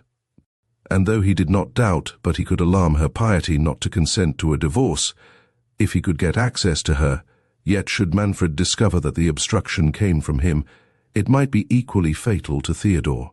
He was impatient to know whence came the herald, who with so little management had questioned the title of Manfred. Yet he did not dare absent himself from the convent, lest Isabella should leave it, and her flight be imputed to him. He returned disconsolately to the monastery, uncertain on what conduct to resolve.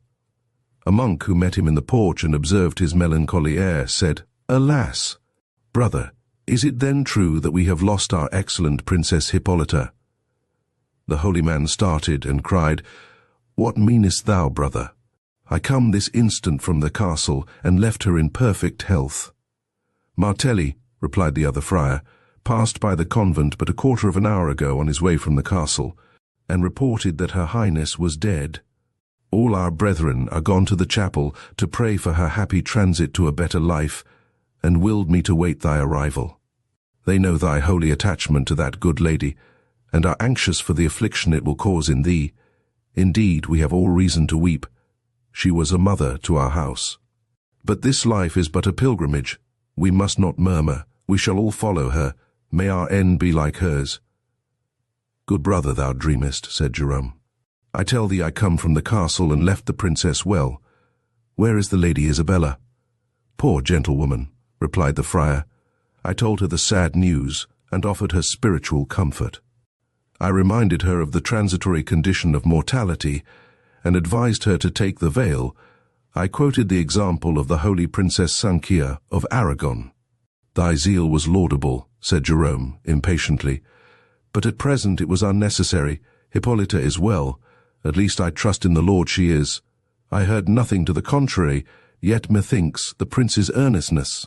"Well, brother, but where is the Lady Isabella?" "I know not," said the friar.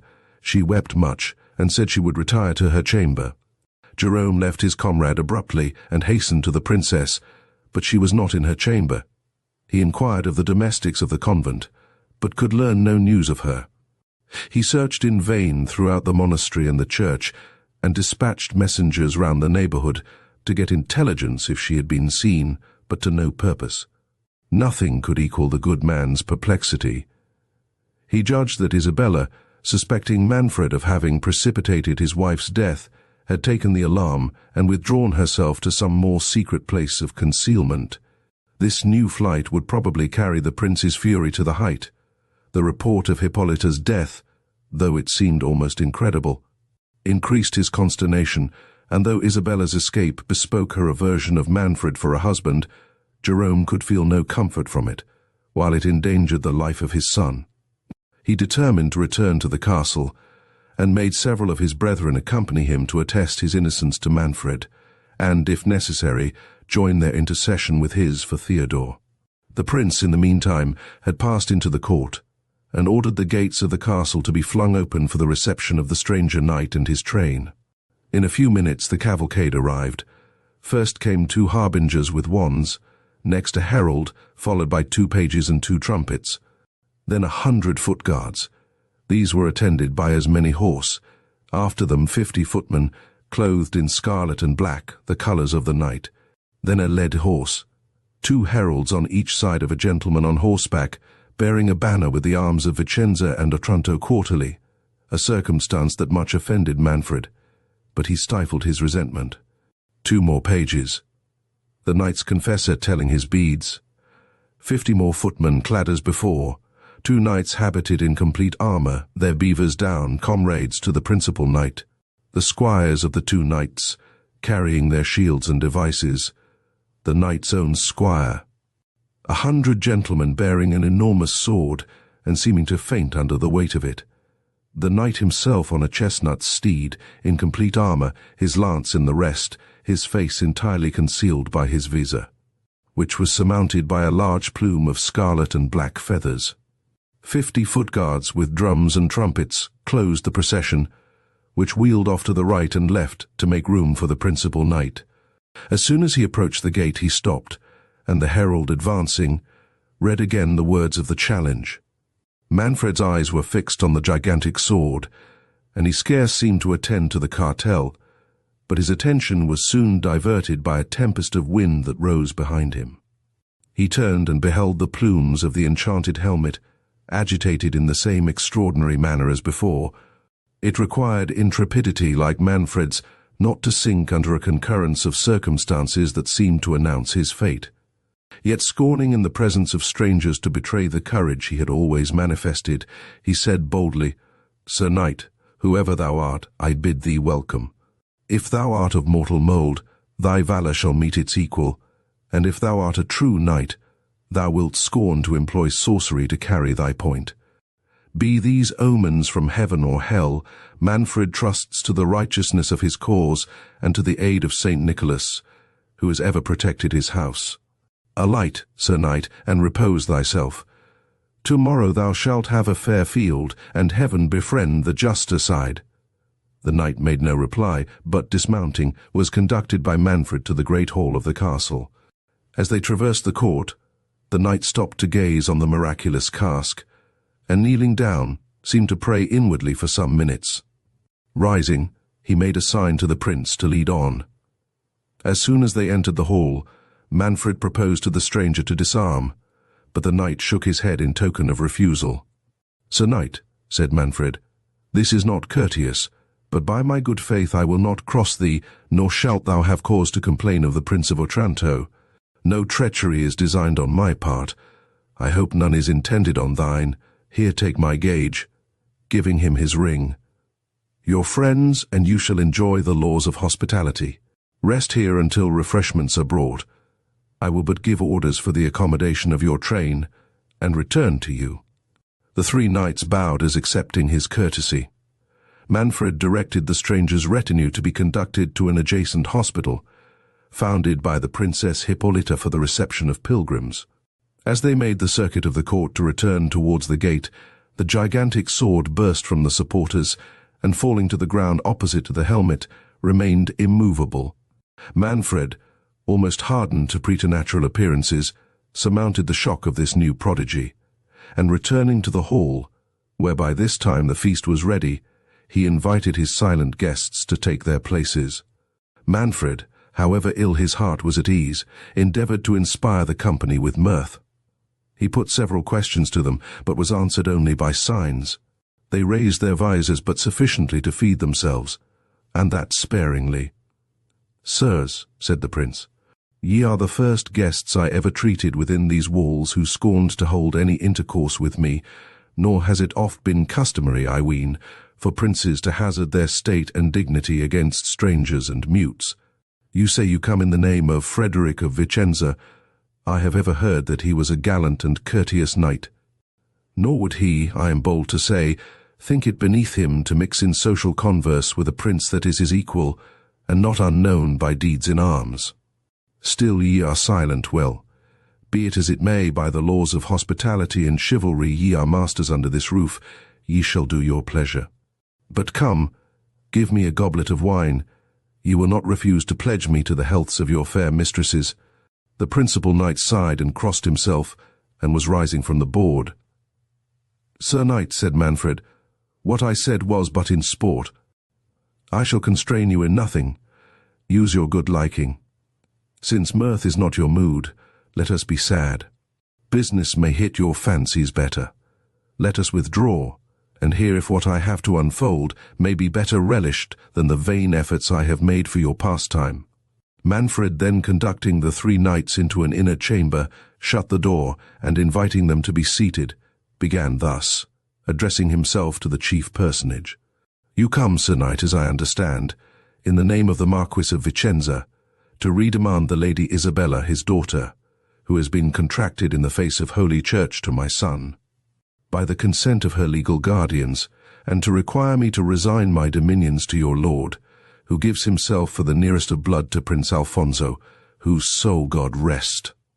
I shall speak to the latter article of your demands first. You must know, your lord knows, that I enjoy the principality of Otranto from my father, Don Manuel, as he received it from his father, Don Ricardo. Alfonso, their predecessor, dying childless in the Holy Land, bequeathed his estates to my grandfather, Don Ricardo, in consideration of his faithful services. The stranger shook his head. Sir Knight, said Manfred warmly, Ricardo was a valiant and upright man. He was a pious man. Witness his munificent foundation of the adjoining church and 2 convents. He was peculiarly patronized by St. Nicholas. My grandfather was incapable. I say, sir, Don Ricardo was incapable. Excuse me, your interruption has disordered me. I venerate the memory of my grandfather. Well, sirs, he held this estate. He held it by his good sword and by the favour of St. Nicholas. So did my father. And so, sirs, will I, come what come will.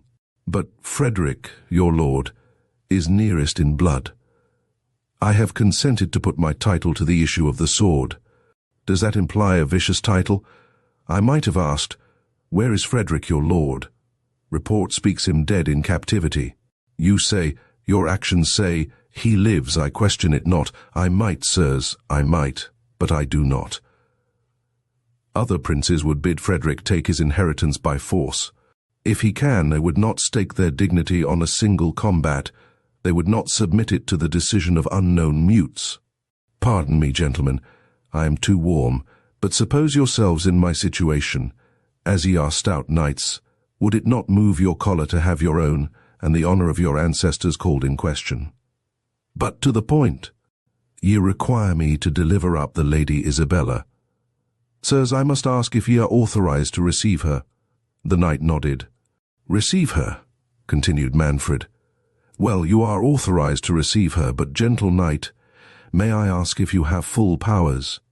The knight nodded. 'Tis well, said Manfred. Then hear what I have to offer. Ye see, gentlemen, before you the most unhappy of men. He began to weep. Afford me your compassion. I am entitled to it. Indeed I am. No, I have lost my only hope, my joy, the support of my house. Conrad died yestermorning. The knights discovered signs of surprise. Yes, sirs, fate has disposed of my son. Isabella is at liberty. Do you then restore her? Cried the chief knight, breaking silence. Afford me your patience, said Manfred. I rejoice to find by this testimony of your goodwill that this matter may be adjusted without blood. It is no interest of mine dictates what little I have farther to say. Ye behold in me a man disgusted with the world. The loss of my son has weaned me from earthly cares. Power and greatness have no longer any charms in my eyes. I wish to transmit the sceptre I had received from my ancestors with honor to my son, but that is over. Life itself is so indifferent to me that I accepted your defiance with joy. A good knight cannot go to the grave with more satisfaction than when falling in his vocation. Whatever is the will of heaven, I submit, for alas, sirs, I am a man of many sorrows. Manfred is no object of envy, but no doubt you are acquainted with my story. The knight made signs of ignorance, and seemed curious to have Manfred proceed. Is it possible, sirs, continued the prince, that my story should be a secret to you? Have you heard nothing relating to me and the Princess Hippolyta? They shook their heads. No, thus then, sirs, it is. You think me ambitious. Ambition, alas, is composed of more rugged materials. If I were ambitious, I should not for so many years have been a prey to all the hell of conscientious scruples. But I weary your patience. I will be brief. Know then that I have long been troubled in mind on my union with the Princess Hippolyta. Oh, sirs, if ye were acquainted with that excellent woman, if ye knew that I adore her like a mistress, and cherish her as a friend, but man was not born for perfect happiness. She shares my scruples, and with her consent I have brought this matter before the church, for we are related within the forbidden degrees. I expect every hour the definitive sentence that must separate us forever. I am sure you feel for me. I see you do. Pardon these tears. The knights gazed on each other, wondering where this would end. Manfred continued, The death of my son betiding while my soul was under this anxiety, I thought of nothing but resigning my dominions, and retiring forever from the sight of mankind. My only difficulty was to fix on a successor, who would be tender of my people, and to dispose of the Lady Isabella, who is dear to me as my own blood. I was willing to restore the line of Alfonso, even in his most distant kindred, and though, pardon me, I am satisfied it was his will that Ricardo's lineage should take place of his own relations, yet where was I to search for those relations? I knew of none but Frederick, your lord. He was a captive to the infidels, or dead, and were he living, and at home, would he quit the flourishing state of Vicenza for the inconsiderable principality of Otranto? If he would not, could I bear the thought of seeing a hard, unfeeling viceroy set over my poor faithful people? For, sirs, I love my people, and thank heaven am beloved by them. But you will ask whither tends this long discourse. Briefly, then, thus, sirs, heaven in your arrival seems to point out a remedy for these difficulties and my misfortunes. The Lady Isabella is at liberty. I shall soon be so. I would submit to anything for the good of my people. Were it not the best, the only way to extinguish the feuds between our families, if I was to take the Lady Isabella to wife? You start. But though Hippolyta's virtues will ever be dear to me, a prince must not consider himself.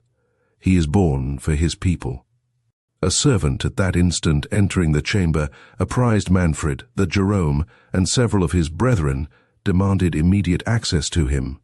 The prince, provoked at this interruption, and fearing that the friar would discover to the strangers that Isabella had taken sanctuary, was going to forbid Jerome's entrance. But recollecting that he was certainly arrived to notify the princess's return, Manfred began to excuse himself to the knights for leaving them for a few moments, but was prevented by the arrival of the friars.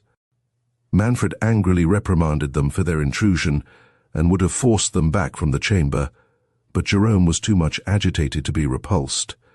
He declared aloud the flight of Isabella, with protestations of his own innocence. Manfred, distracted at the news, and not less at its coming to the knowledge of the strangers, uttered nothing but incoherent sentences, now upbraiding the friar, now apologizing to the knights, earnest to know what was become of Isabella, yet equally afraid of their knowing, impatient to pursue her, yet dreading to have them join in the pursuit. He offered to dispatch messengers in quest of her, but the chief knight, no longer keeping silence, reproached Manfred in bitter terms for his dark and ambiguous dealing, and demanded the cause of Isabella's first absence from the castle. Manfred, casting a stern look at Jerome, implying a command of silence, pretended that on Conrad's death he had placed her in sanctuary until he could determine how to dispose of her. Jerome, who trembled for his son's life, did not dare contradict this falsehood, but one of his brethren, not under the same anxiety, declared frankly that she had fled to their church in the preceding night. The prince in vain endeavored to stop this discovery, which overwhelmed him with shame and confusion. The principal stranger, amazed at the contradictions he heard, and more than half persuaded that Manfred had secreted the princess, notwithstanding the concern he expressed at her flight, rushing to the door, said, "Thou traitor prince, Isabella shall be found." Manfred endeavored to hold him, but the other knights assisting their comrade, he broke from the prince and hastened into the court, demanding his attendance. Manfred, finding it vain to divert him from the pursuit, offered to accompany him and summoning his attendants, and taking Jerome and some of the friars to guide them. They issued from the castle, Manfred privately giving orders to have the knights' company secured, while to the night he affected to dispatch a messenger to require their assistance. The company had no sooner quitted the castle than Matilda, who felt herself deeply interested for the young peasant, since she had seen him condemned to death in the hall, and whose thoughts had been taken up with concerting measures to save him, was informed by some of the female attendants that Manfred had dispatched all his men various ways in pursuit of Isabella. He had in his hurry given this order in general terms, not meaning to extend it to the guard he had set upon Theodore, but forgetting it. The domestics, officious to obey so peremptory a prince, and urged by their own curiosity and love of novelty to join in any precipitate chase, had to a man left the castle. Matilda disengaged herself from her women, stole up to the Black Tower, and unbolting the door, presented herself to the astonished Theodore. "Young man," said she, "though filial duty and womanly modesty condemn the step I am taking, yet holy charity, surmounting all other ties, justifies this act. Fly, the doors of thy prison are open. My father and his domestics are absent, but they may soon return. Begone in safety, and may the angels of heaven direct thy course." "Thou art surely one of those angels," said the enraptured Theodore. "None but a blessed saint could speak, could act, could look like thee. May I not know the name of my divine protectress? Methought thou namedst thy father. Is it possible? Can Manfred's blood feel holy pity? Lovely lady, thou answerest not. But how art thou here thyself? Why dost thou neglect thy own safety, and waste a thought on a wretch like Theodore? Let us fly together. The life thou bestowest shall be dedicated to thy defence." "Alas, thou mistakest," said Matilda, sighing. "I am Manfred's daughter, but no dangers await me." "Amazement," said Theodore. "But last night I blessed myself for yielding thee the service thy gracious compassion so charitably returns me now." "Still thou art in an error," said the princess. "But this is no time for explanation. Fly, virtuous youth, while it is in my power to save thee. Should my father return, thou and I both should indeed have cause to tremble." "How?" said Theodore. "Thinkest thou, charming maid, that I will accept of life at the hazard of aught calamitous to thee? Better I endured 1,000 deaths." "I run no risk," said Matilda, "but by thy delay." "Depart. It cannot be known that I have assisted thy flight." "Swear by the saints above," said Theodore, "that thou canst not be suspected, else here I vow to await whatever can befall me." "Oh, thou art too generous," said Matilda, "but rest assured that no suspicion can alight on me."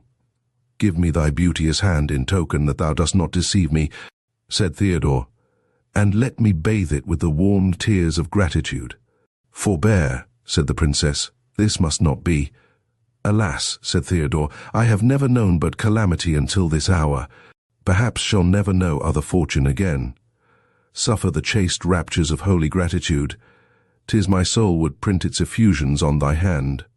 "Forbear, and begone," said Matilda. "How would Isabella approve of seeing thee at my feet?" "Who is Isabella?" said the young man with surprise. "Ah, me, I fear," said the princess. "I am serving a deceitful one. Hast thou forgot thy curiosity this morning? Thy looks, thy actions, all thy beauteous self seem an emanation of divinity," said Theodore, "but thy words are dark and mysterious." "Speak, lady, speak to thy servant's comprehension." "Thou understandest but too well," said Matilda.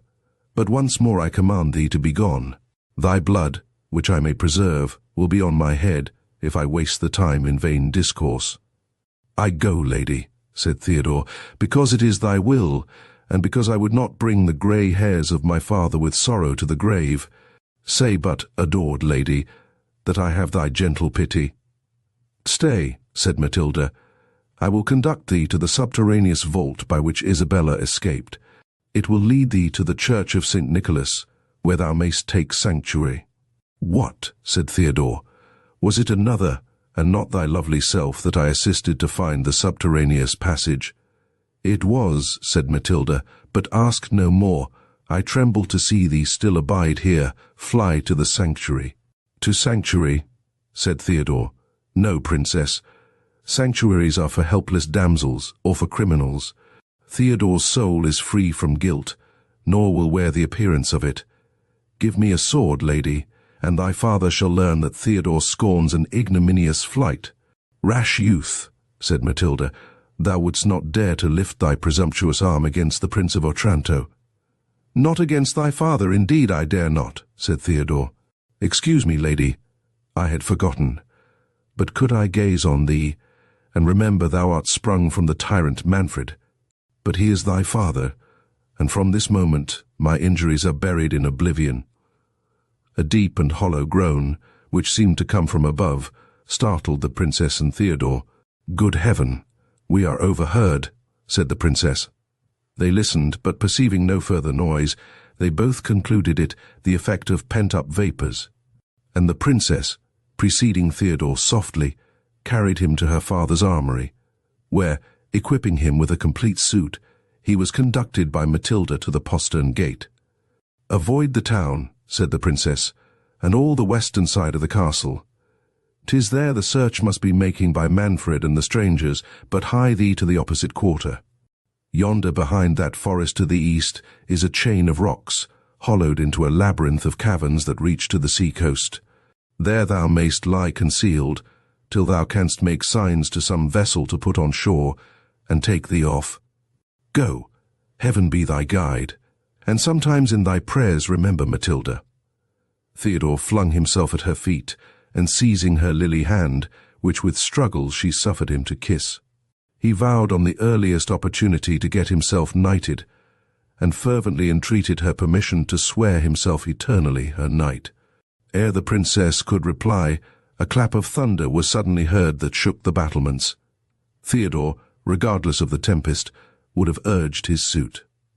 But the princess, dismayed, retreated hastily into the castle, and commanded the youth to be gone with an air that would not be disobeyed.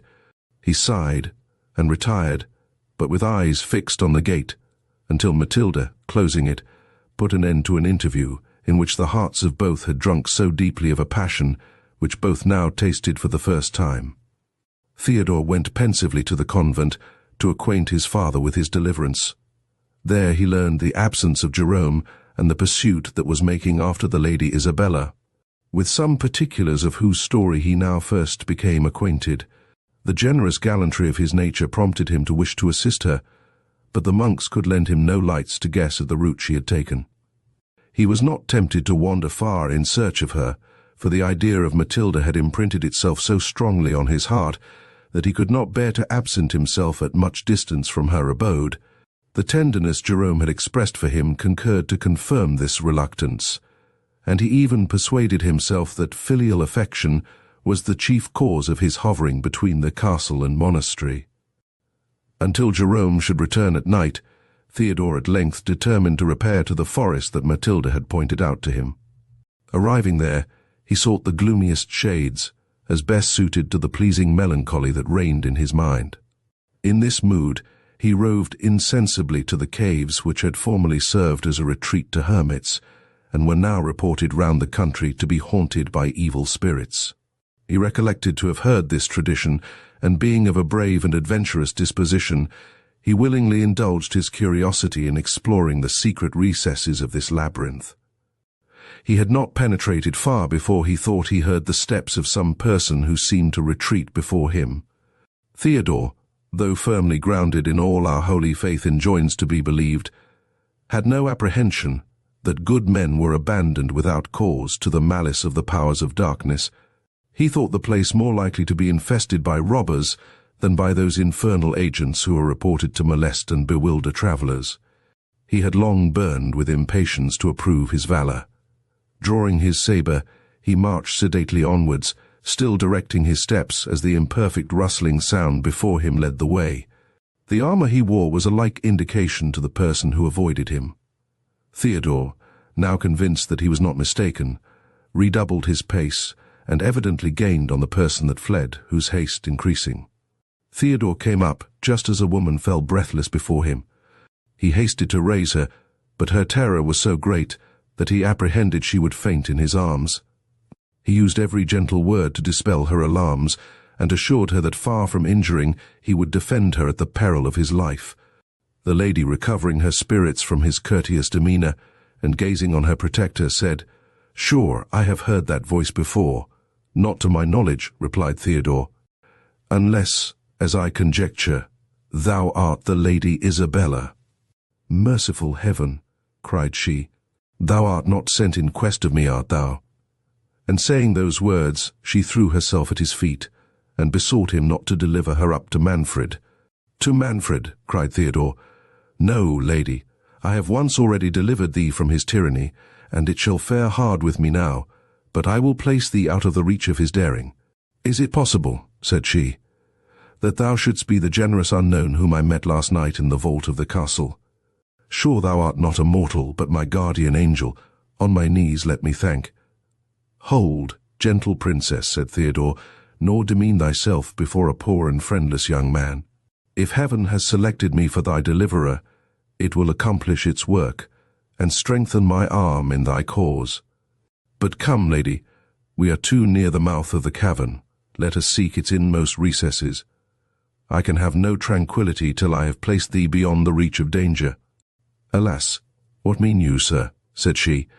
"Though all your actions are noble, though your sentiments speak the purity of your soul, is it fitting that I should accompany you alone into these perplexed retreats?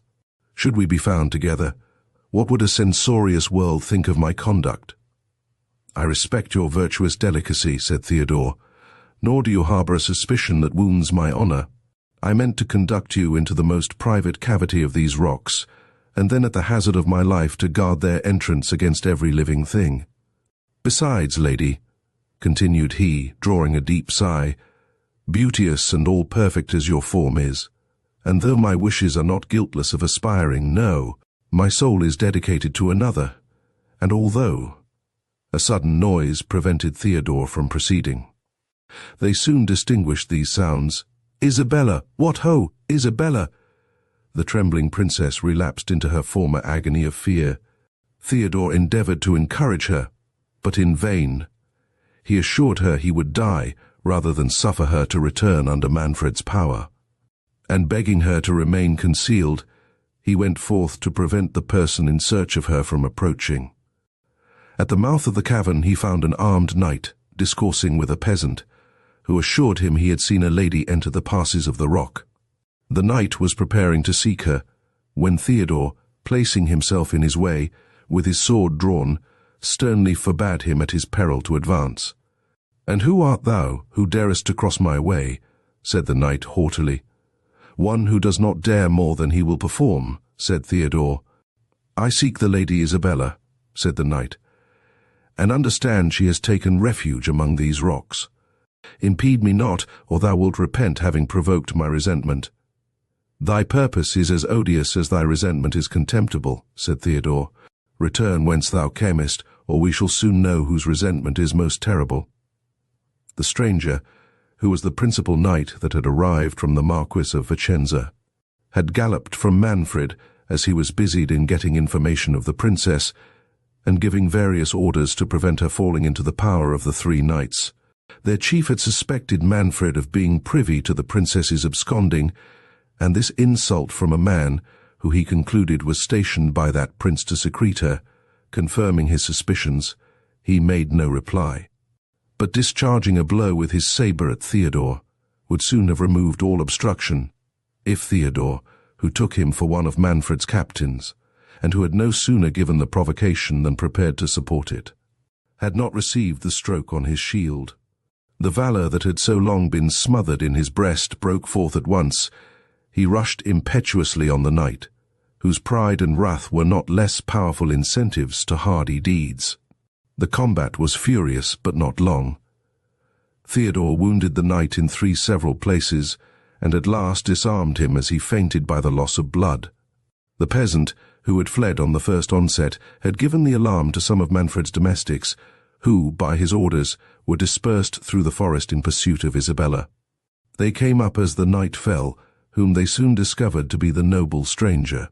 Theodore, notwithstanding his hatred to Manfred, could not behold the victory he had gained without emotions of pity and generosity. But he was more touched when he learned the quality of his adversary, and was informed that he was no retainer, but an enemy of Manfred. He assisted the servants of the latter in disarming the knight, and in endeavouring to stanch the blood that flowed from his wounds. The knight, recovering his speech, said in a faint and faltering voice, "Generous foe, we have both been in an error. I took thee for an instrument of the tyrant. I perceive thou hast made the like mistake. It is too late for excuses. I faint. If Isabella is at hand, call her. I have important secrets too." "He is dying," said one of the attendants. "Has nobody a crucifix about them? Andrea, do thou pray over him." "Fetch some water," said Theodore, "and pour it down his throat while I hasten to the princess." Saying this, he flew to Isabella, and in few words told her modestly that he had been so unfortunate by mistake as to wound a gentleman from her father's court, who wished, ere he died, to impart something of consequence to her. The princess, who had been transported at hearing the voice of Theodore as he called to her to come forth, was astonished at what she heard. Suffering herself to be conducted by Theodore, the new proof of whose valor recalled her dispersed spirits, she came where the bleeding knight lay speechless on the ground. But her fears returned when she beheld the domestics of Manfred. She would again have fled if Theodore had not made her observe that they were unarmed, and had not threatened them with instant death if they should dare to seize the princess. The stranger, opening his eyes and beholding a woman, said, "Art thou, pray tell me truly, art thou Isabella of Vicenza?" "I am," said she. "Good heaven restore thee." Then thou," said the knight, struggling for utterance, "seest thy father?" "Give me one." "Oh, amazement, horror! What do I hear? What do I see?" cried Isabella. "My father! You my father! How came you here, sir? For heaven's sake, speak! Oh, run for help, or he will expire." "'Tis most true," said the wounded knight, exerting all his force. "I am Frederick, thy father. Yes, I came to deliver thee. It will not be. Give me a parting kiss, and take." "Sir," said Theodore, "do not exhaust yourself. Suffer us to convey you to the castle." "To the castle," said Isabella.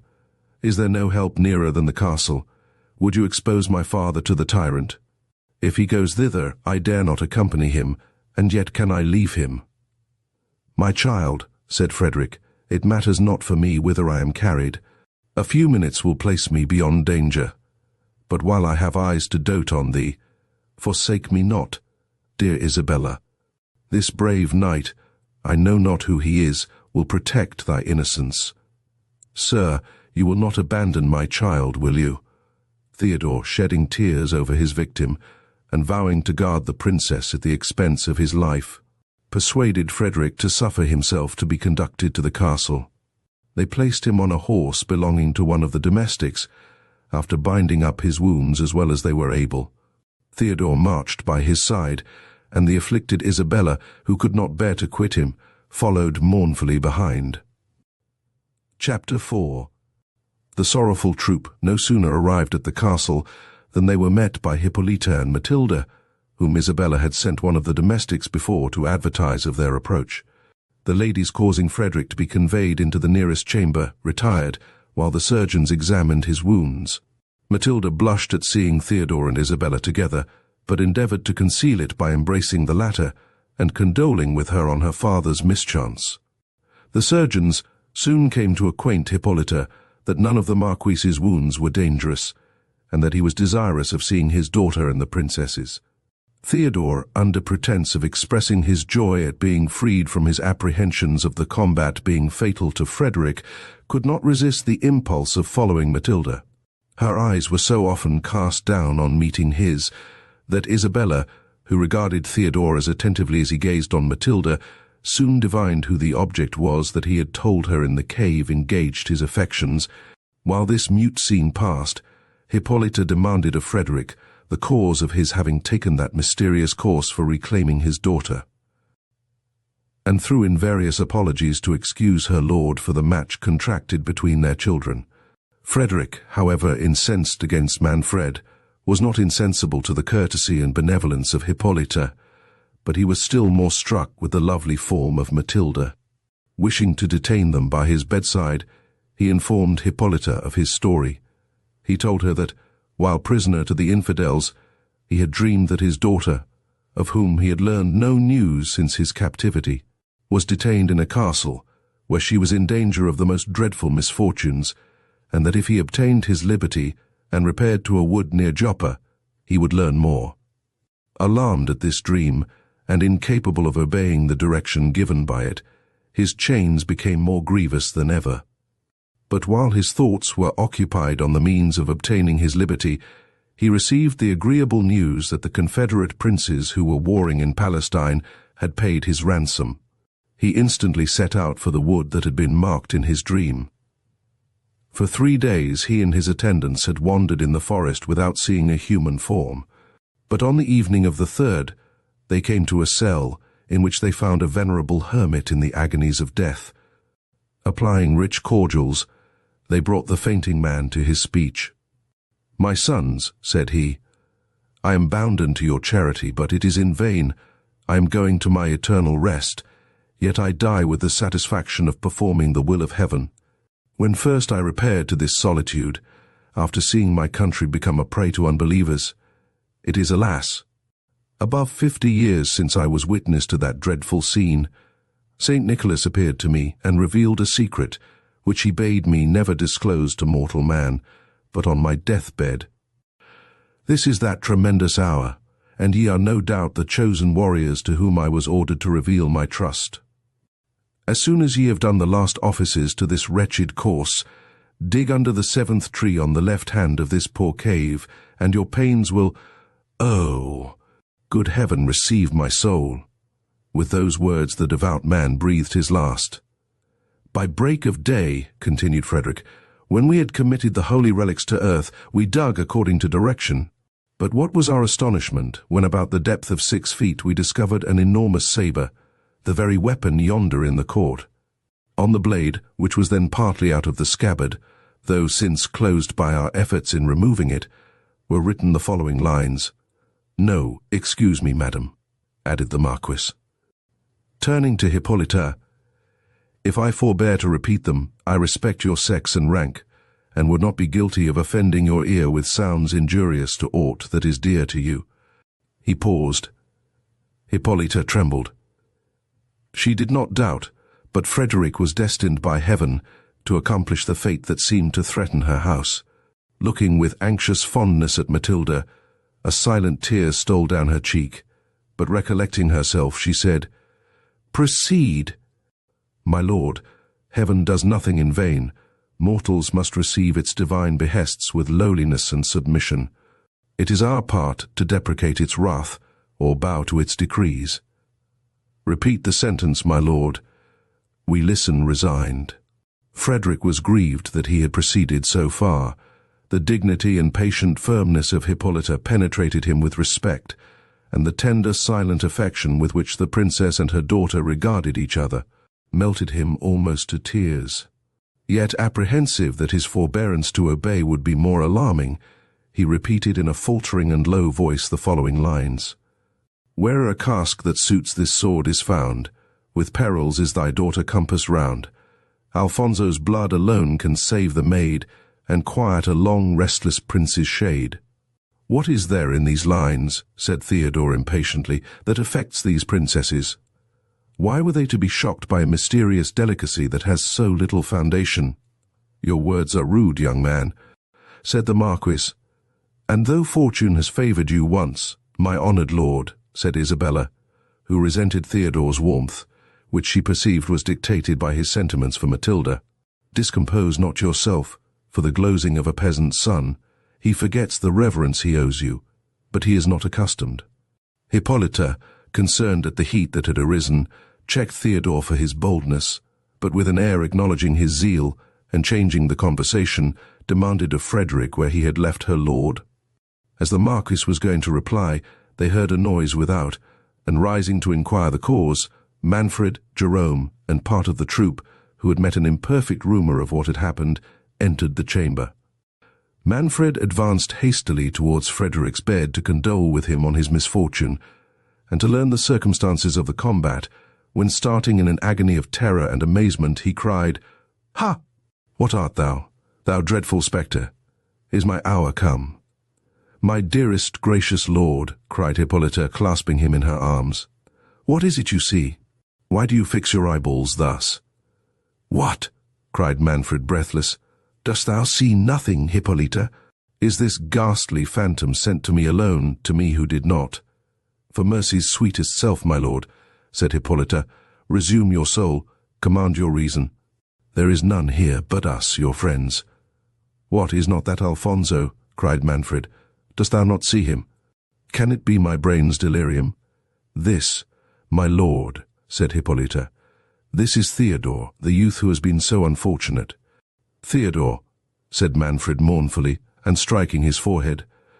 "Theodore or a phantom, He has unhinged the soul of Manfred. But how comes he here? And how comes he in armor?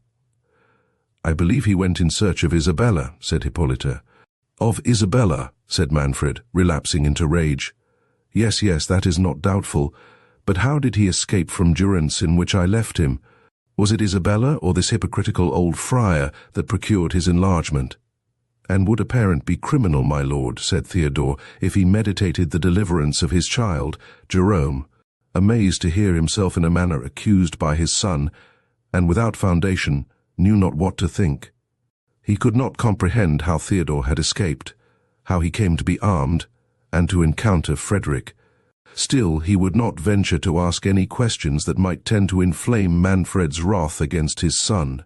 Jerome's silence convinced Manfred that he had contrived Theodore's release. "And is it thus, thou ungrateful old man," said the prince, addressing himself to the friar, "that thou repayest mine and Hippolyta's bounties, and not content with traversing my heart's nearest wishes, thou armest thy bastard, and bringest him into my own castle to insult me?" "My lord," said Theodore, "you wrong my father. Neither he nor I are capable of harboring a thought against your peace. Is it insolence thus to surrender myself to your highness's pleasure?" added he, laying his sword respectfully at Manfred's feet. "Behold my bosom, strike, my lord, if you suspect that a disloyal thought is lodged there. There is not a sentiment engraven on my heart that does not venerate you and yours." The grace and fervor with which Theodore uttered these words interested every person present in his favor. Even Manfred was touched, yet still possessed with his resemblance to Alfonso. His admiration was dashed with secret horror.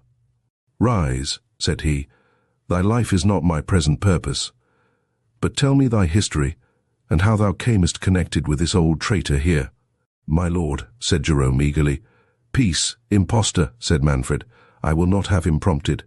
"My lord," said Theodore, "I want no assistance. My story is very brief. I was carried at 5 years of age to Algiers with my mother, who had been taken by corsairs from the coast of Sicily. She died of grief in less than a 12-month. The tears gushed from Jerome's eyes, on whose countenance 1,000 anxious passions stood expressed. "Before she died," continued Theodore, "she bound a writing about my arm under my garments, which told me I was the son of the Count Falconara." "It is most true," said Jerome. "I am that wretched father."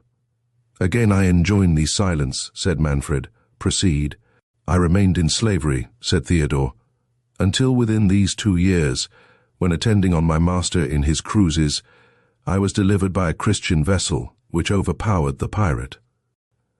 And discovering myself to the captain, he generously put me on shore in Sicily. But alas!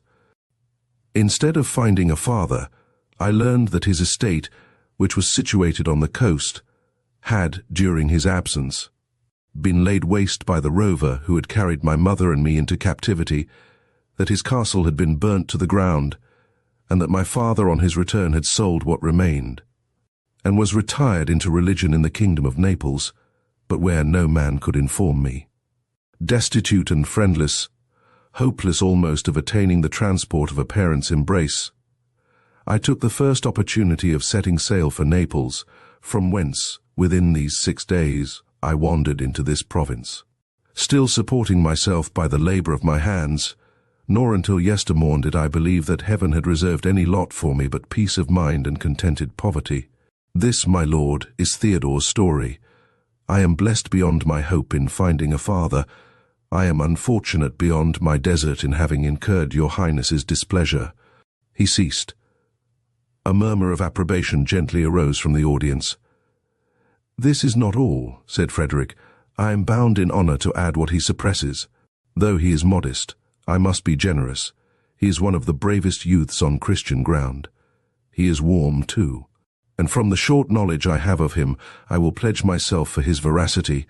If what he reports of himself were not true, he would not utter it, and for me, youth, I honor a frankness which becomes thy birth. But now, and thou didst offend me, yet the noble blood which flows in thy veins may well be allowed to boil out, when it has so recently traced itself to its source.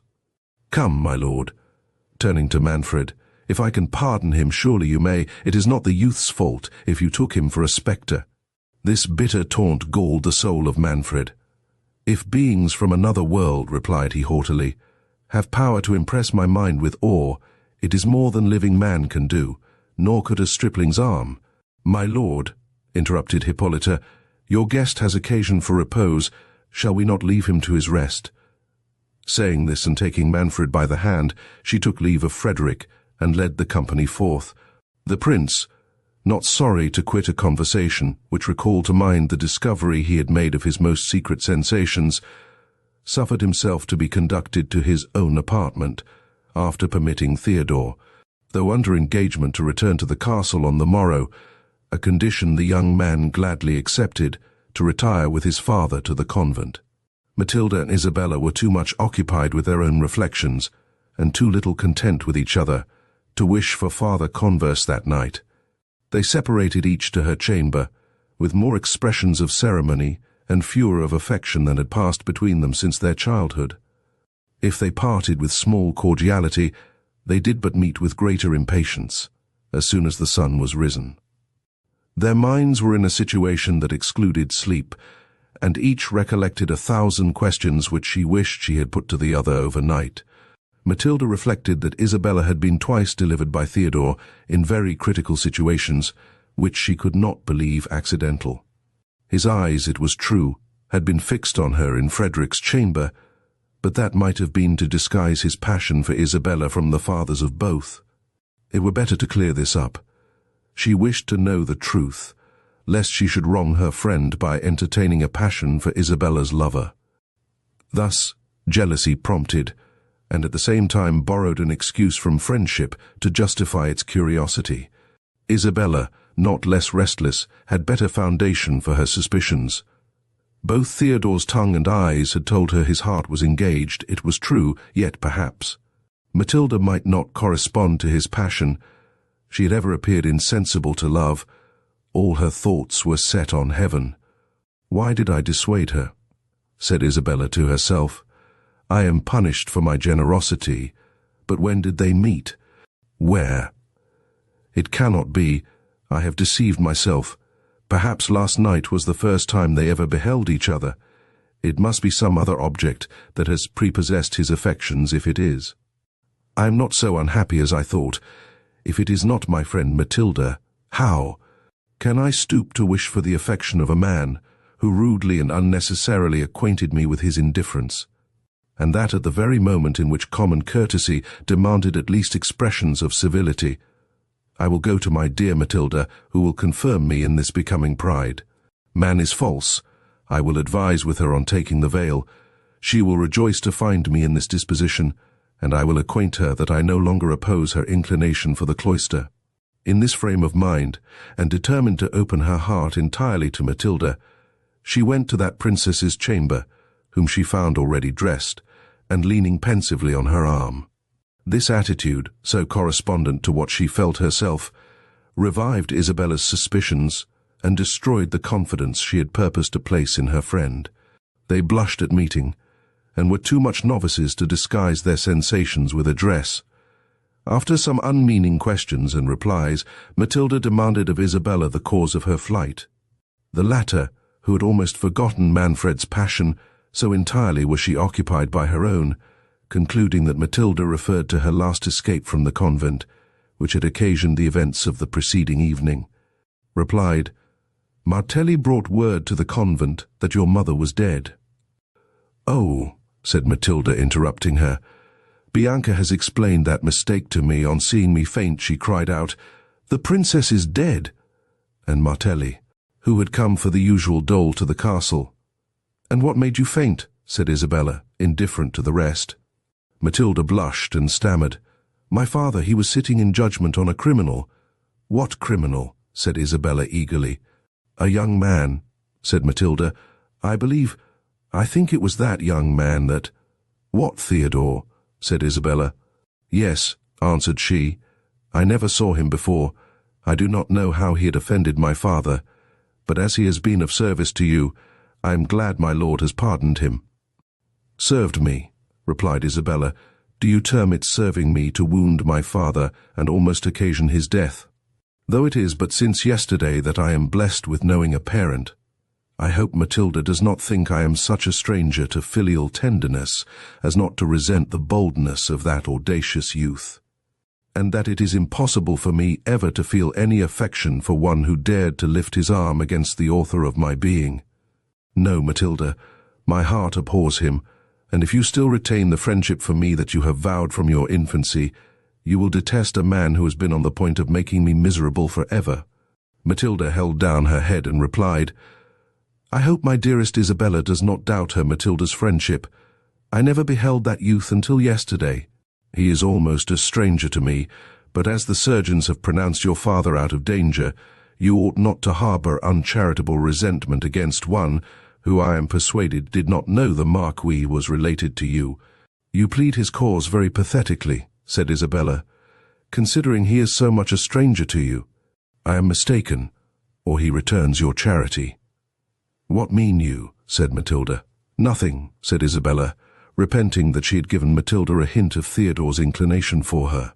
Then, changing the discourse, she asked Matilda what occasioned Manfred to take Theodore for a spectre. "Bless me," said Matilda, "did not you observe his extreme resemblance to the portrait of Alfonso in the gallery? I took notice of it to Bianca even before I saw him in armour, but with the helmet on, he is the very image of that picture." "I do not much observe pictures," said Isabella. "Much less have I examined this young man so attentively as you seem to have done." "Ah, Matilda, your heart is in danger, but let me warn you as a friend. He has owned to me that he is in love. It cannot be with you. For yesterday was the first time you ever met, was it not?"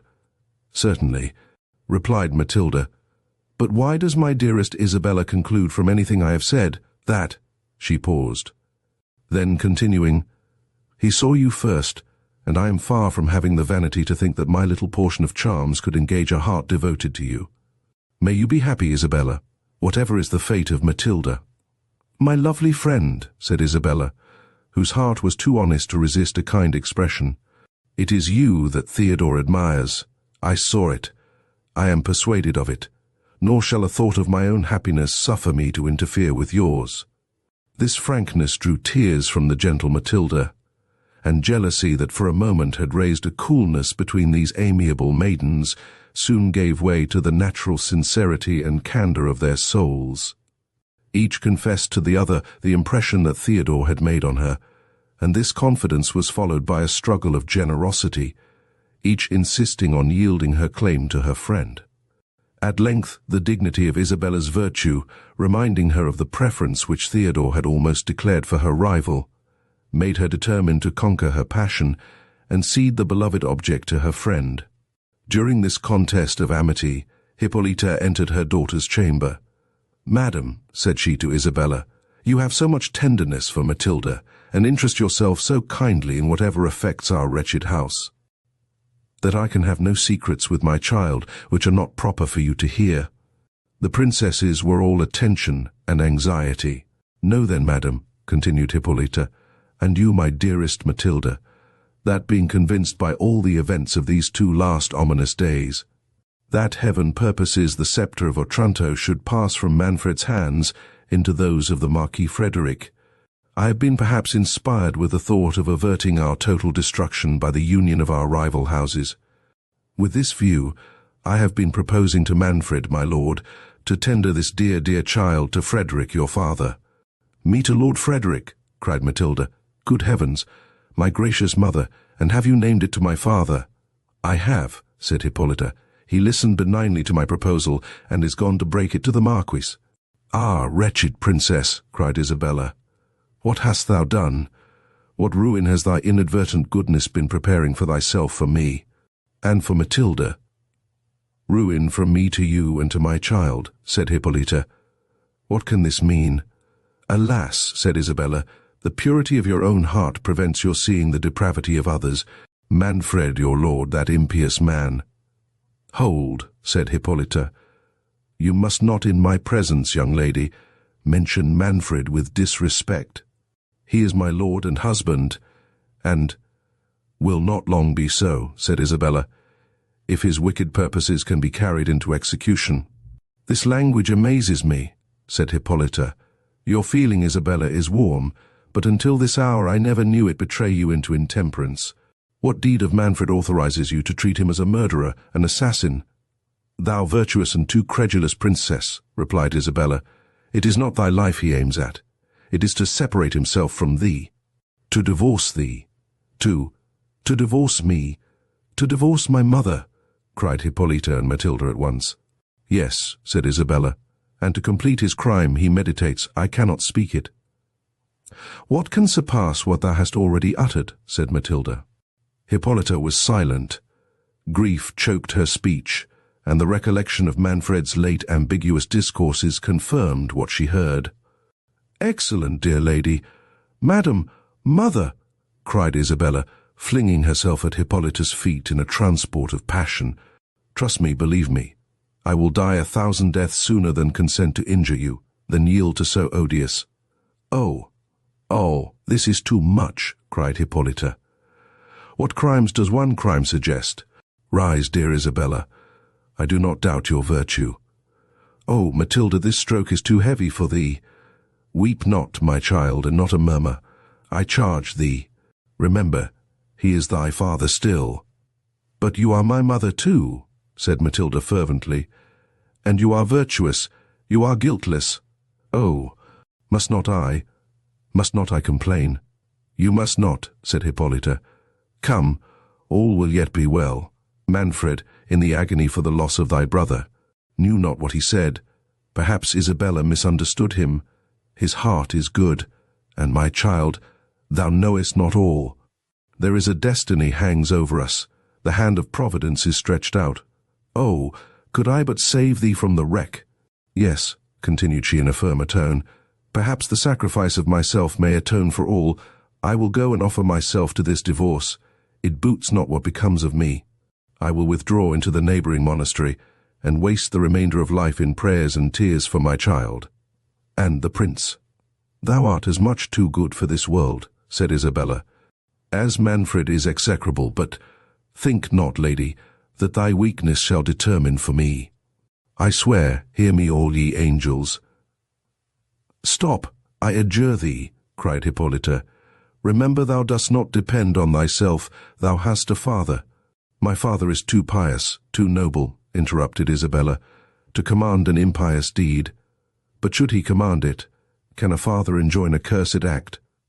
I was contracted to the son, can I wed the father? No, madam, no. Force should not drag me to Manfred's hated bed. I loathe him, I abhor him, divine and human laws forbid, and my friend, my dearest Matilda. Would I wound her tender soul by injuring her adored mother? My own mother, I never have known another. Oh, she is the mother of both, cried Matilda. Can we, Isabella, adore her too much? My lovely children, said the touched Hippolyta, your tenderness overpowers me, but I must not give way to it. It is not ours to make election for ourselves. Heaven, our fathers and our husbands must decide for us. Have patience until you hear what Manfred and Frederick have determined. If the Marquis accepts Matilda's hand, I know she will readily obey. Heaven may interpose and prevent the rest. What means my child? Continued she, seeing Matilda fall at her feet with a flood of speechless tears. But no, answer me not, my daughter. I must not hear a word against the pleasure of thy father. Oh, doubt not my obedience, my dreadful obedience to him and to you, said Matilda. But can I, most respected of women, can I experience all this tenderness, this world of goodness, and conceal a thought from the best of mothers? What art thou going to utter? Said Isabella, trembling. Recollect thyself, Matilda. No, Isabella, said the princess, I should not deserve this incomparable parent, if the inmost recesses of my soul harboured a thought without her permission. Nay, I have offended her, I have suffered a passion to enter my heart without her avowal, but here I disclaim it, here I vow to heaven and her. My child, said Hippolyta, what words are these? What new calamities has fate in store for us? Thou, a passion, thou in this hour of destruction. Oh, I see all my guilt, said Matilda. I abhor myself if I cost my mother a pang. She is the dearest thing I have on earth. Oh, I will never, never behold him more. Isabella, said Hippolyta, thou art conscious to this unhappy secret, whatever it is. Speak. What? Cried Matilda. Have I so forfeited my mother's love that she will not permit me even to speak my own guilt? Oh, wretched, wretched Matilda! Thou art too cruel, said Isabella to Hippolyta. Canst thou behold this anguish of a virtuous mind and not commiserate it? Not pity, my child, said Hippolyta, catching Matilda in her arms. Oh, I know she is good. She is all virtue, all tenderness and duty. I do forgive thee, my excellent, my only hope. The princesses then revealed to Hippolyta their mutual inclination for Theodore, and the purpose of Isabella to resign him to Matilda. Hippolyta blamed their imprudence, and showed them the improbability that either father would consent to bestow his heiress on so poor a man, though nobly born. Some comfort it gave her to find their passion of so recent a date, and that Theodore had had but little cause to suspect it in either. She strictly enjoined them to avoid all correspondence with him. This Matilda fervently promised, but Isabella, who flattered herself that she meant no more than to promote his union with her friend, could not determine to avoid him, and made no reply. I will go to the convent, said Hippolyta, and order new masses to be said for a deliverance from these calamities. Oh, my mother, said Matilda, you mean to quit us, you mean to take sanctuary, and to give my father an opportunity of pursuing his fatal intention. Alas! On my knees I supplicate you to forbear. Will you leave me a prey to Frederick? I will follow you to the convent. Be at peace, my child, said Hippolyta. I will return instantly. I will never abandon thee, until I know it is the will of heaven and for thy benefit. Do not deceive me, said Matilda. I will not marry Frederick until thou commandest it. Alas, what will become of me? Why that exclamation, said Hippolyta. I have promised thee to return. Ah, my mother, replied Matilda, stay and save me from myself. A frown from thee can do more than all my father's severity. I have given away my heart, and you alone can make me recall it. No more, said Hippolyta. Thou must not relapse, Matilda. I can quit Theodore, said she, but must I wed another? Let me attend thee to the altar, and shut myself from the world for ever. Thy fate depends on thy father, said Hippolyta. I have ill bestowed my tenderness, if it has taught thee to revere aught beyond him. Adieu, my child, I go to pray for thee. Hippolyta's real purpose was to demand of Jerome whether in conscience she might not consent to the divorce. She had oft urged Manfred to resign the principality, which the delicacy of her conscience rendered an hourly burthen to her. These scruples concurred to make the separation from her husband appear less dreadful to her than it would have seemed in any other situation. Jerome, at quitting the castle overnight, had questioned Theodore severely why he had accused him to Manfred of being privy to his escape. Theodore owned it had been with design to prevent Manfred's suspicion from alighting on Matilda, and added, the holiness of Jerome's life and character secured him from the tyrant's wrath. Jerome was heartily grieved to discover his son's inclination for that princess, and leaving him to his rest, promised in the morning to acquaint him with important reasons for conquering his passion. Theodore, like Isabella, was too recently acquainted with parental authority to submit to its decisions against the impulse of his heart. He had little curiosity to learn the friar's reasons, and less disposition to obey them.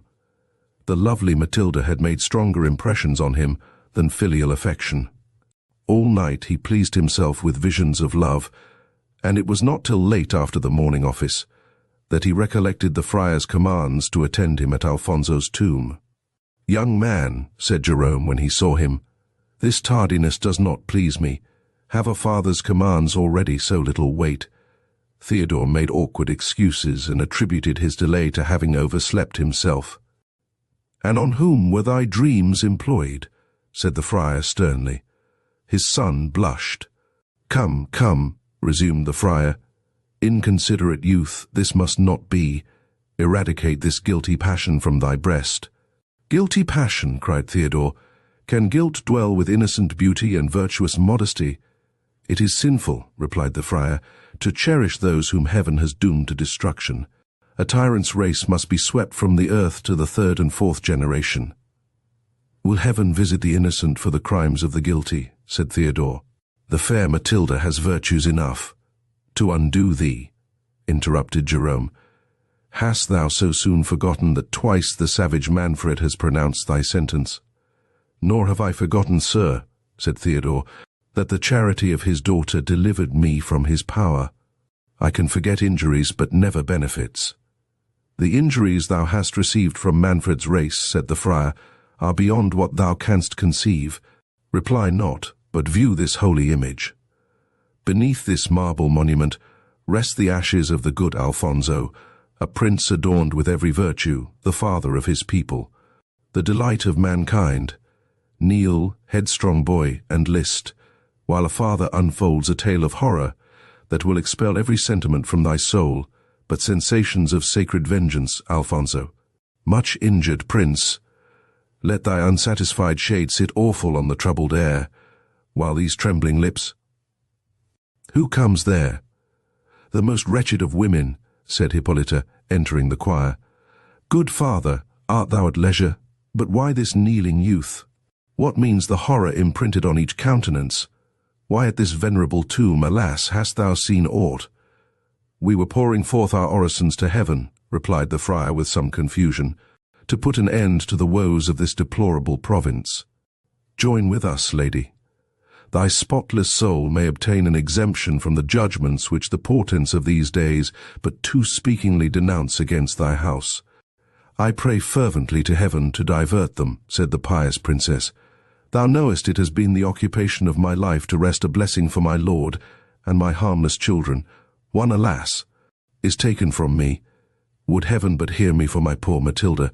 Father, intercede for her. Every heart will bless her, cried Theodore with rapture. Be dumb, rash youth, said Jerome. And thou, fond princess, contend not with the powers above. The Lord giveth, and the Lord taketh away. Bless his holy name, and submit to his decrees. I do most devoutly, said Hippolyta, but will he not spare my only comfort? Must Matilda perish too? Ah! Father, I came. But dismiss thy son. No ear but thine must hear what I have to utter. May heaven grant thy every wish, most excellent princess, said Theodore, retiring. Jerome frowned.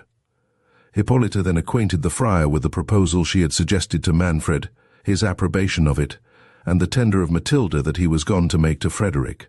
Jerome could not conceal his dislike of the notion, which he covered under pretence of the improbability that Frederick, the nearest of blood to Alfonso, and who was come to claim his succession, would yield to an alliance with the usurper of his right. But nothing could equal the perplexity of the friar, when Hippolyta confessed her readiness not to oppose the separation, and demanded his opinion on the legality of her acquiescence. The friar caught eagerly at her request of his advice, and without explaining his aversion to the proposed marriage of Manfred and Isabella, he painted to Hippolyta in the most alarming colours the sinfulness of her consent, denounced judgments against her if she complied, and enjoined her in the severest terms to treat any such proposition with every mark of indignation and refusal. Manfred, in the meantime, had broken his purpose to Frederick, and proposed the double marriage.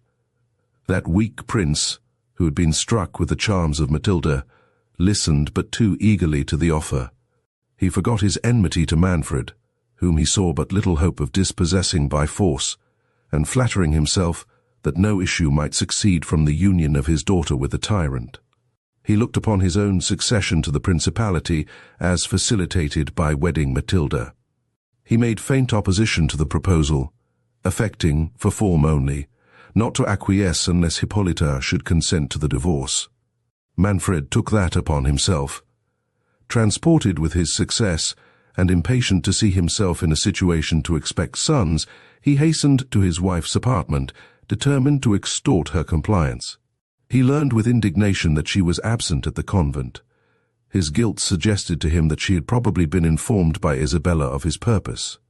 He doubted whether her retirement to the convent did not import an intention of remaining there, until she could raise obstacles to their divorce. And the suspicions he had already entertained of Jerome made him apprehend that the friar would not only traverse his views, but might have inspired Hippolyta with the resolution of taking sanctuary. Impatient to unravel this clue and to defeat its success, Manfred hastened to the convent, and arrived there as the friar was earnestly exhorting the princess never to yield to the divorce. "Madam," said Manfred, "what business drew you hither? Why did you not await my return from the Marquis?" "I came to implore a blessing on your counsels," replied Hippolyta. "My counsels do not need a friar's intervention," said Manfred, "and of all men living is that hoary traitor the only one whom you delight to confer with." "Profane prince," said Jerome, "is it at the altar that thou choosest to insult the servants of the altar? But, Manfred, thy impious schemes are known. Heaven and this virtuous lady know them. Nay, frown not, prince. The church despises thy menaces. Her thunders will be heard above thy wrath. Dare to proceed in thy cursed purpose of a divorce, until her sentence be known, and here I lance her anathema at thy head." "Audacious rebel," said Manfred, endeavouring to conceal the awe with which the friar's words inspired him. "Dost thou presume to threaten thy lawful prince?" "Thou art no lawful prince," said Jerome.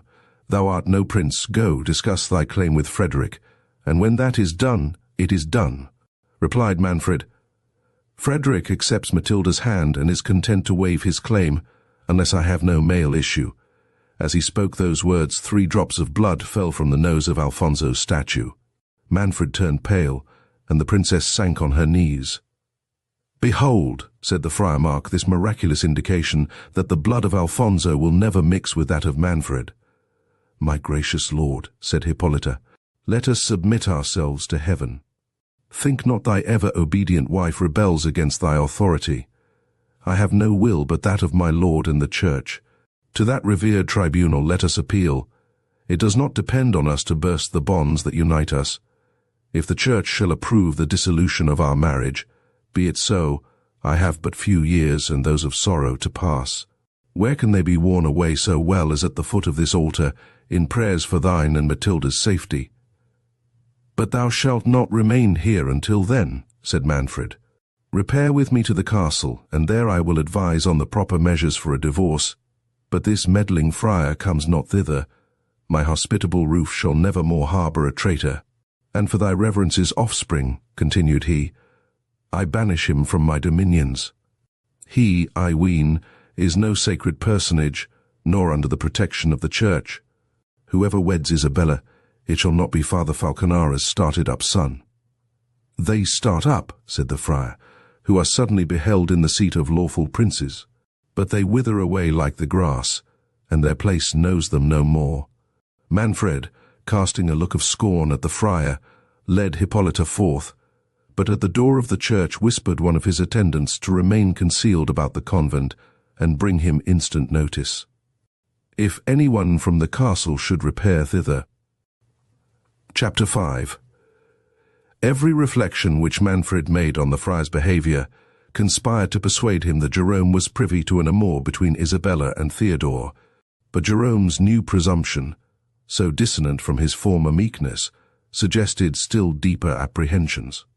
The prince even suspected that the friar depended on some secret support from Frederick, whose arrival, coinciding with the novel appearance of Theodore, seemed to bespeak a correspondence. Still more was he troubled with the resemblance of Theodore to Alfonso's portrait. The latter, he knew, had unquestionably died without issue. Frederick had consented to bestow Isabella on him. These contradictions agitated his mind with numberless pangs. He saw but 2 methods of extricating himself from his difficulties. The one was to resign his dominions to the Marquis. Pride, ambition, and his reliance on ancient prophecies, which had pointed out a possibility of his preserving them to his posterity, combated that thought. The other was to press his marriage with Isabella. After long ruminating on these anxious thoughts, as he marched silently with Hippolyta to the castle, he at last discoursed with that princess on the subject of his disquiet. and used every insinuating and plausible argument to extract her consent to, even her promise of promoting the divorce. Hippolyta needed little persuasions to bend her to his pleasure. She endeavored to win him over to the measure of resigning his dominions. But finding her exhortations fruitless, she assured him that as far as her conscience would allow, she would raise no opposition to a separation, though without better founded scruples than what he yet alleged. She would not engage to be active in demanding it. This compliance, though inadequate, was sufficient to raise Manfred's hopes. He trusted that his power and wealth would easily advance his suit at the court of Rome, whither he resolved to engage Frederick to take a journey on purpose. That prince had discovered so much passion for Matilda that Manfred hoped to obtain all he wished by holding out or withdrawing his daughter's charms, according as the Marquis should appear more or less disposed to cooperate in his views. Even the absence of Frederick would be a material point gained until he could take further measures for his security. Dismissing Hippolyta to her apartment, he repaired to that of the Marquis, but crossing the great hall through which he was to pass, he met Bianca. The damsel he knew was in the confidence of both the young ladies. It immediately occurred to him to sift her on the subject of Isabella and Theodore. Calling her aside into the recess of the oriel window of the hall, and soothing her with many fair words and promises, he demanded of her whether she knew aught of the state of Isabella's affections. "Ay, my lord. No, my lord. Yes, my lord, poor lady. She is wonderfully alarmed about her father's wounds, but I tell her he will do well. Don't your highness think so?" "I do not ask you," replied Manfred, "what she thinks about her father, but you are in her secrets. Come, be a good girl and tell me, is there any young man, you understand me? Lord bless me. Understand your highness? No, not I. I told her a few vulnerary herbs and repose." "I am not talking," replied the prince impatiently, "about her father. I know he will do well. Bless me. I rejoice to hear your highness say so, for though I thought it not right to let my young lady despond, methought his greatness had a wan look. And a something, I remember when young Ferdinand was wounded by the Venetian." "Thou answerest from the point," interrupted Manfred. "But here, take this jewel, perhaps that may fix thy attention. Nay, no reverences. My favour shall not stop here. Come, tell me truly, how stands Isabella's heart?" "Well, your highness has such a way," said Bianca. "To be sure, but can your highness keep a secret? If it should ever come out of your lips—" "It shall not, cried Manfred. "Nay, but swear, your highness." "By my halidame, if it should ever be known that I said it, why, truth is truth. I do not think my lady Isabella ever much affectioned my young lord your son, yet he was a sweet youth as one should see, I am sure, if I had been a princess, but bless me, I must attend my lady Matilda, she will marvel what is become of me." "Stay," cried Manfred, "thou hast not satisfied my question. Hast thou ever carried any message, any letter?" "Aye, good gracious," cried Bianca, "I carry a letter. I would not to be a queen. I hope your highness thinks, though I am poor, I am honest. Did your highness never hear what Count Marsigli offered me when he came a-wooing to my lady Matilda?" "I have not leisure," said Manfred, "to listen to thy tale. I do not question thy honesty, but it is thy duty to conceal nothing from me. How long has Isabella been acquainted with Theodore?" "Nay, there is nothing can escape your highness," said Bianca. "Not that I know anything of the matter. Theodore, to be sure, is a proper young man, and, as my lady Matilda says, the very image of good Alfonso. Has not your highness remarked it?" Yes, no, thou torturest me," said Manfred. "Where did they meet? When?" "Who, my lady Matilda?" said Bianca. No, not Matilda, Isabella. When did Isabella first become acquainted with this Theodore?" "Virgin Mary," said Bianca. "How should I know?" "Thou dost know," said Manfred, "and I must know. I will." "Lord, your highness is not jealous of young Theodore," said Bianca. "Jealous? No. Why should I be jealous? Perhaps I mean to unite them if I were sure Isabella would have no repugnance." Repugnance, no, I'll warrant her, said Bianca. He is as comely a youth as ever trod on Christian ground. We are all in love with him. There is not a soul in the castle, but would be rejoiced to have him for our prince, I mean, when it shall please heaven to call your highness to itself. Indeed, said Manfred, has it gone so far? Oh, this cursed friar! But I must not lose time. Go, Bianca, attend Isabella, but I charge thee not a word of what has passed. Find out how she is affected towards Theodore. Bring me good news, and that ring has a companion. Wait at the foot of the winding staircase. I am going to visit the Marquis, and will talk further with thee at my return. Manfred, after some general conversation, desired Frederick to dismiss the two knights, his companions having to talk with him on urgent affairs. As soon as they were alone, he began in artful guise to sound the Marquis on the subject of Matilda, and finding him disposed to his wish, he let drop hints on the difficulties that would attend the celebration of their marriage, unless, at that instant, Bianca burst into the room with a wildness in her look, and gestures that spoke the utmost terror. "Oh, my lord," cried she, "we are all undone. It is come again. It is come again." "What is come again?" cried Manfred, amazed. "Oh, the hand! The giant, the hand, support me!" "I am terrified out of my senses," cried Bianca. "I will not sleep in the castle tonight. Where shall I go? My things may come after me tomorrow. Would I had been content to wed Francesco. This comes of ambition." "What has terrified thee thus, young woman?" said the Marquis. "Thou art safe here, be not alarmed." "Oh, your greatness is wonderfully good," said Bianca. "But I dare not. No, pray let me go. I had rather leave everything behind me than stay another hour under this roof." "Go to, thou hast lost thy senses," said Manfred. "Interrupt us not, we were communing on important matters, my lord. This wench is subject to fits. Come with me, Bianca." "Oh, the saints!" "No," said Bianca, "for certain it comes to warn your highness. Why should it appear to me else? I say my prayers morning and evening. Oh, if your highness had believed Diego! 'Tis the same hand that he saw the foot to in the gallery chamber. Father Jerome has often told us the prophecy would be out one of these days." "Bianca," said he, "mark my words." "Thou ravest," said Manfred in a rage. "Be gone, and keep these fooleries to frighten thy companions." "What, my lord?" cried Bianca. "Do you think I have seen nothing? Go to the foot of the great stairs yourself. As I live, I saw it." "Saw what?" "Tell us, fair maid, what thou hast seen," said Frederick. "Can your highness listen," said Manfred, "to the delirium of a silly wench? Who has heard stories of apparitions until she believes them?" "This is more than fancy," said the Marquis. "Her terror is too natural and too strongly impressed to be the work of imagination. Tell us, fair maiden, what it is has moved thee thus." "Yes, my lord, thank your greatness," said Bianca. "I believe I look very pale. I shall be better when I have recovered myself. I was going to my Lady Isabella's chamber by his highness's order." "We do not want the circumstances," interrupted Manfred. "Since his highness will have it so, proceed. But be brief." "Lord, your highness thwarts one so," replied Bianca. "I fear my hair. I am sure I never in my life well. As I was telling your greatness, I was going by his highness's order to my Lady Isabella's chamber. She lies in the watchet-coloured chamber on the right hand. One pair of stairs, so when I came to the great stairs, I was looking on his highness's present here.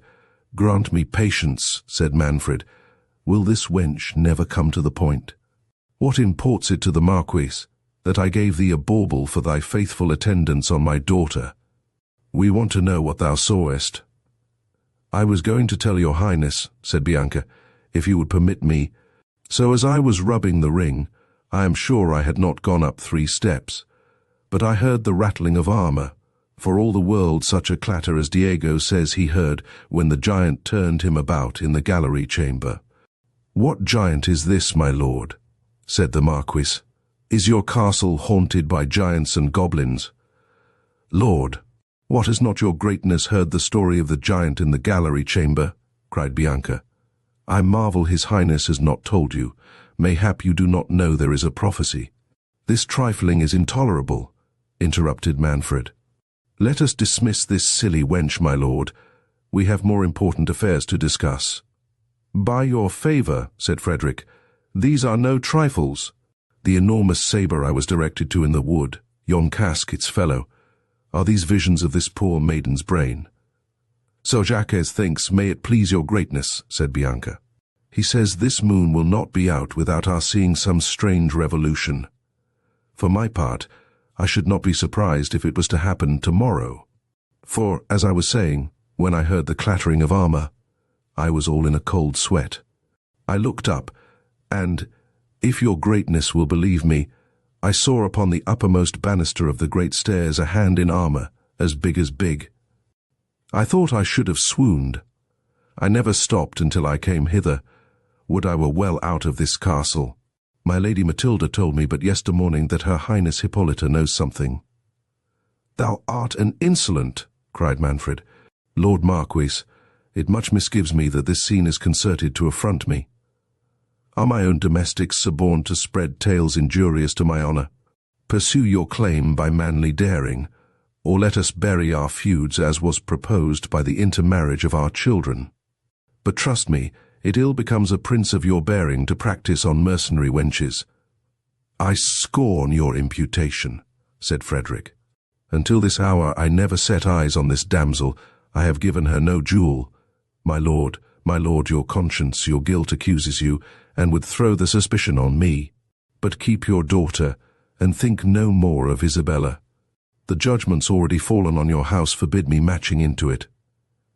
Manfred, alarmed at the resolute tone in which Frederick delivered these words, endeavoured to pacify him.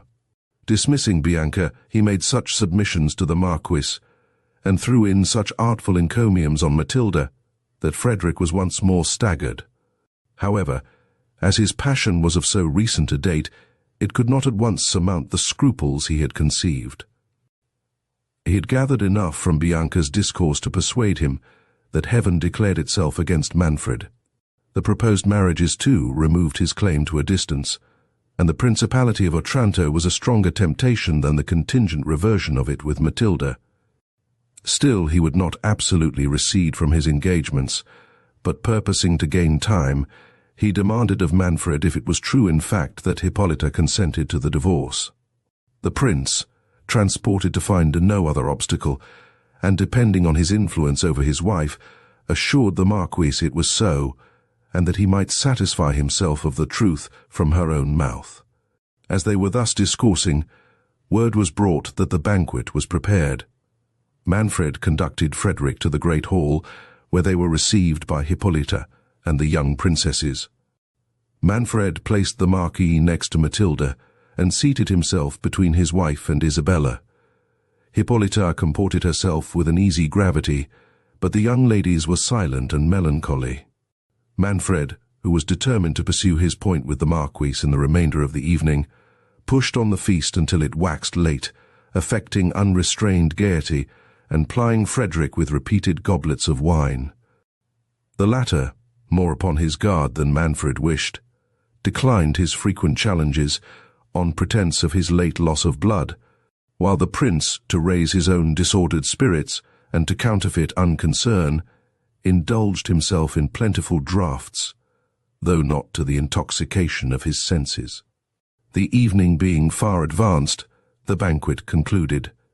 Manfred would have withdrawn with Frederick, but the latter, pleading weakness and want of repose, retired to his chamber, gallantly telling the prince that his daughter should amuse his highness until himself could attend him.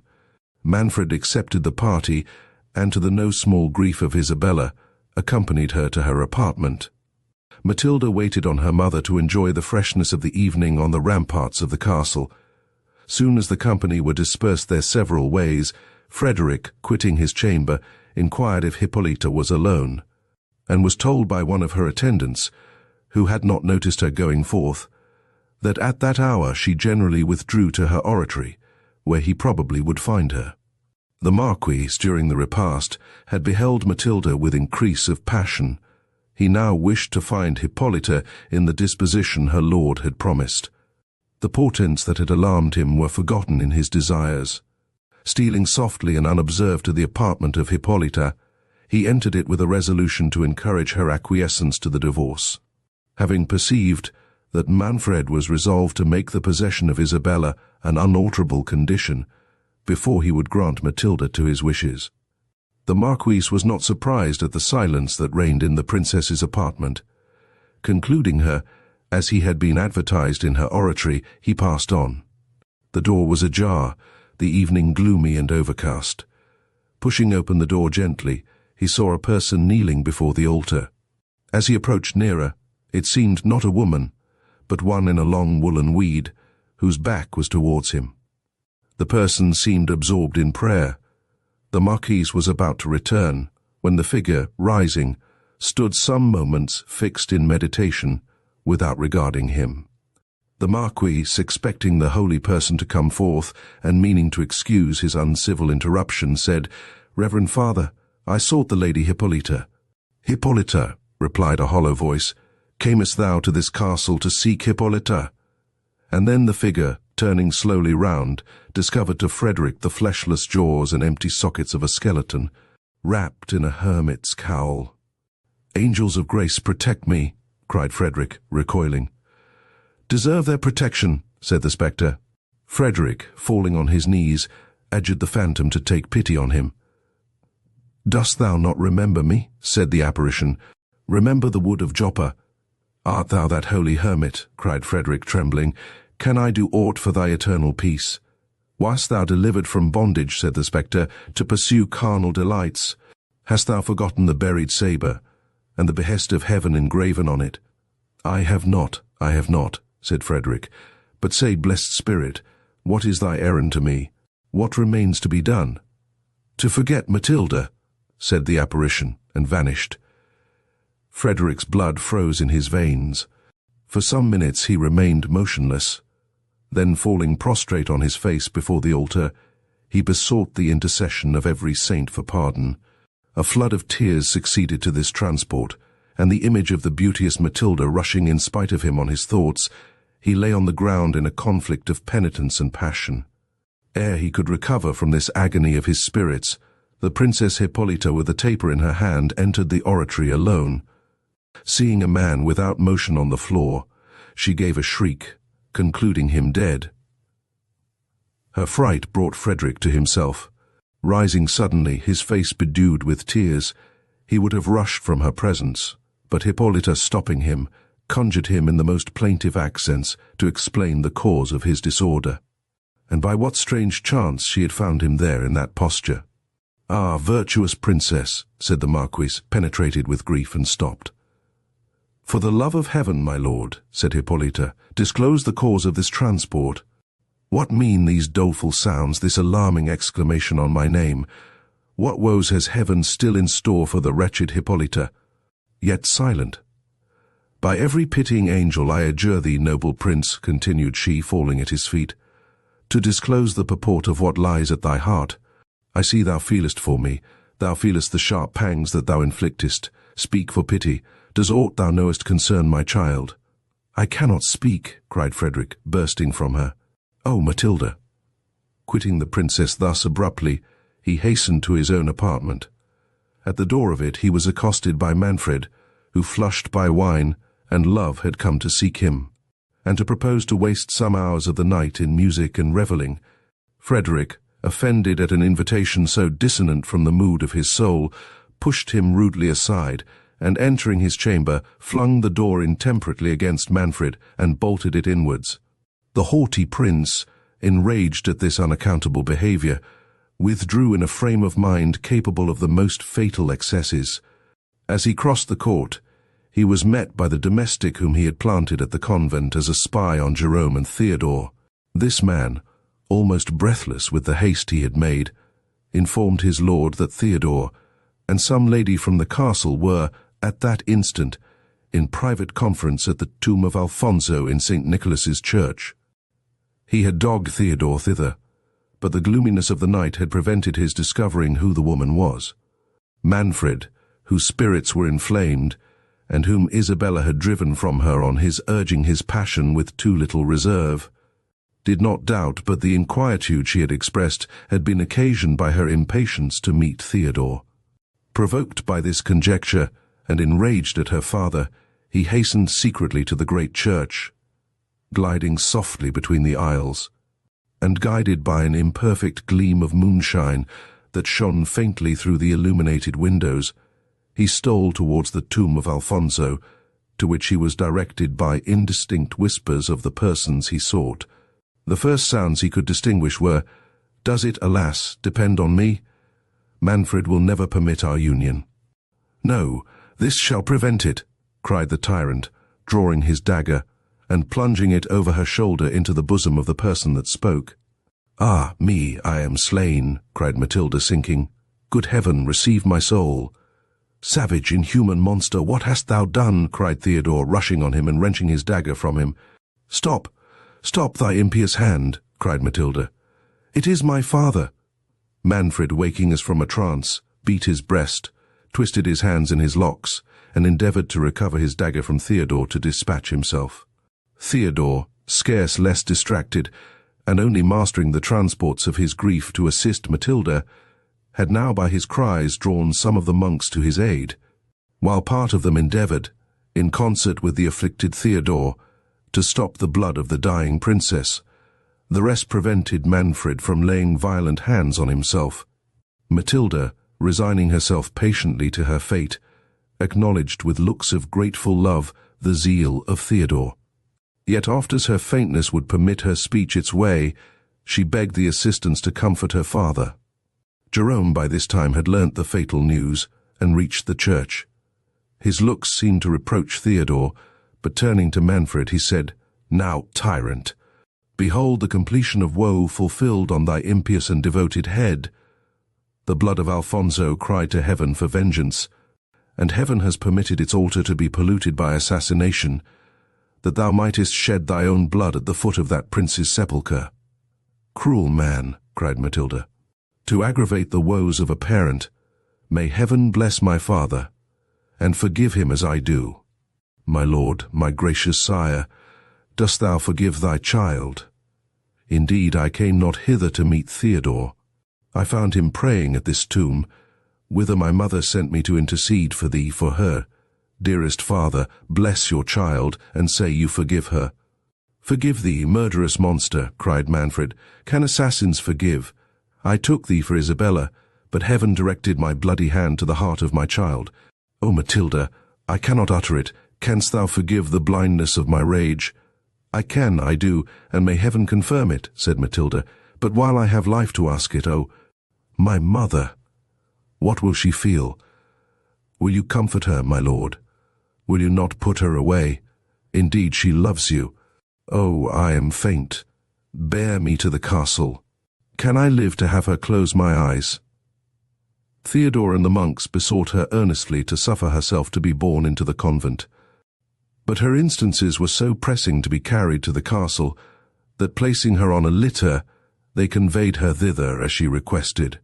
Theodore, supporting her head with his arm, and hanging over her in an agony of despairing love, still endeavoured to inspire her with hopes of life.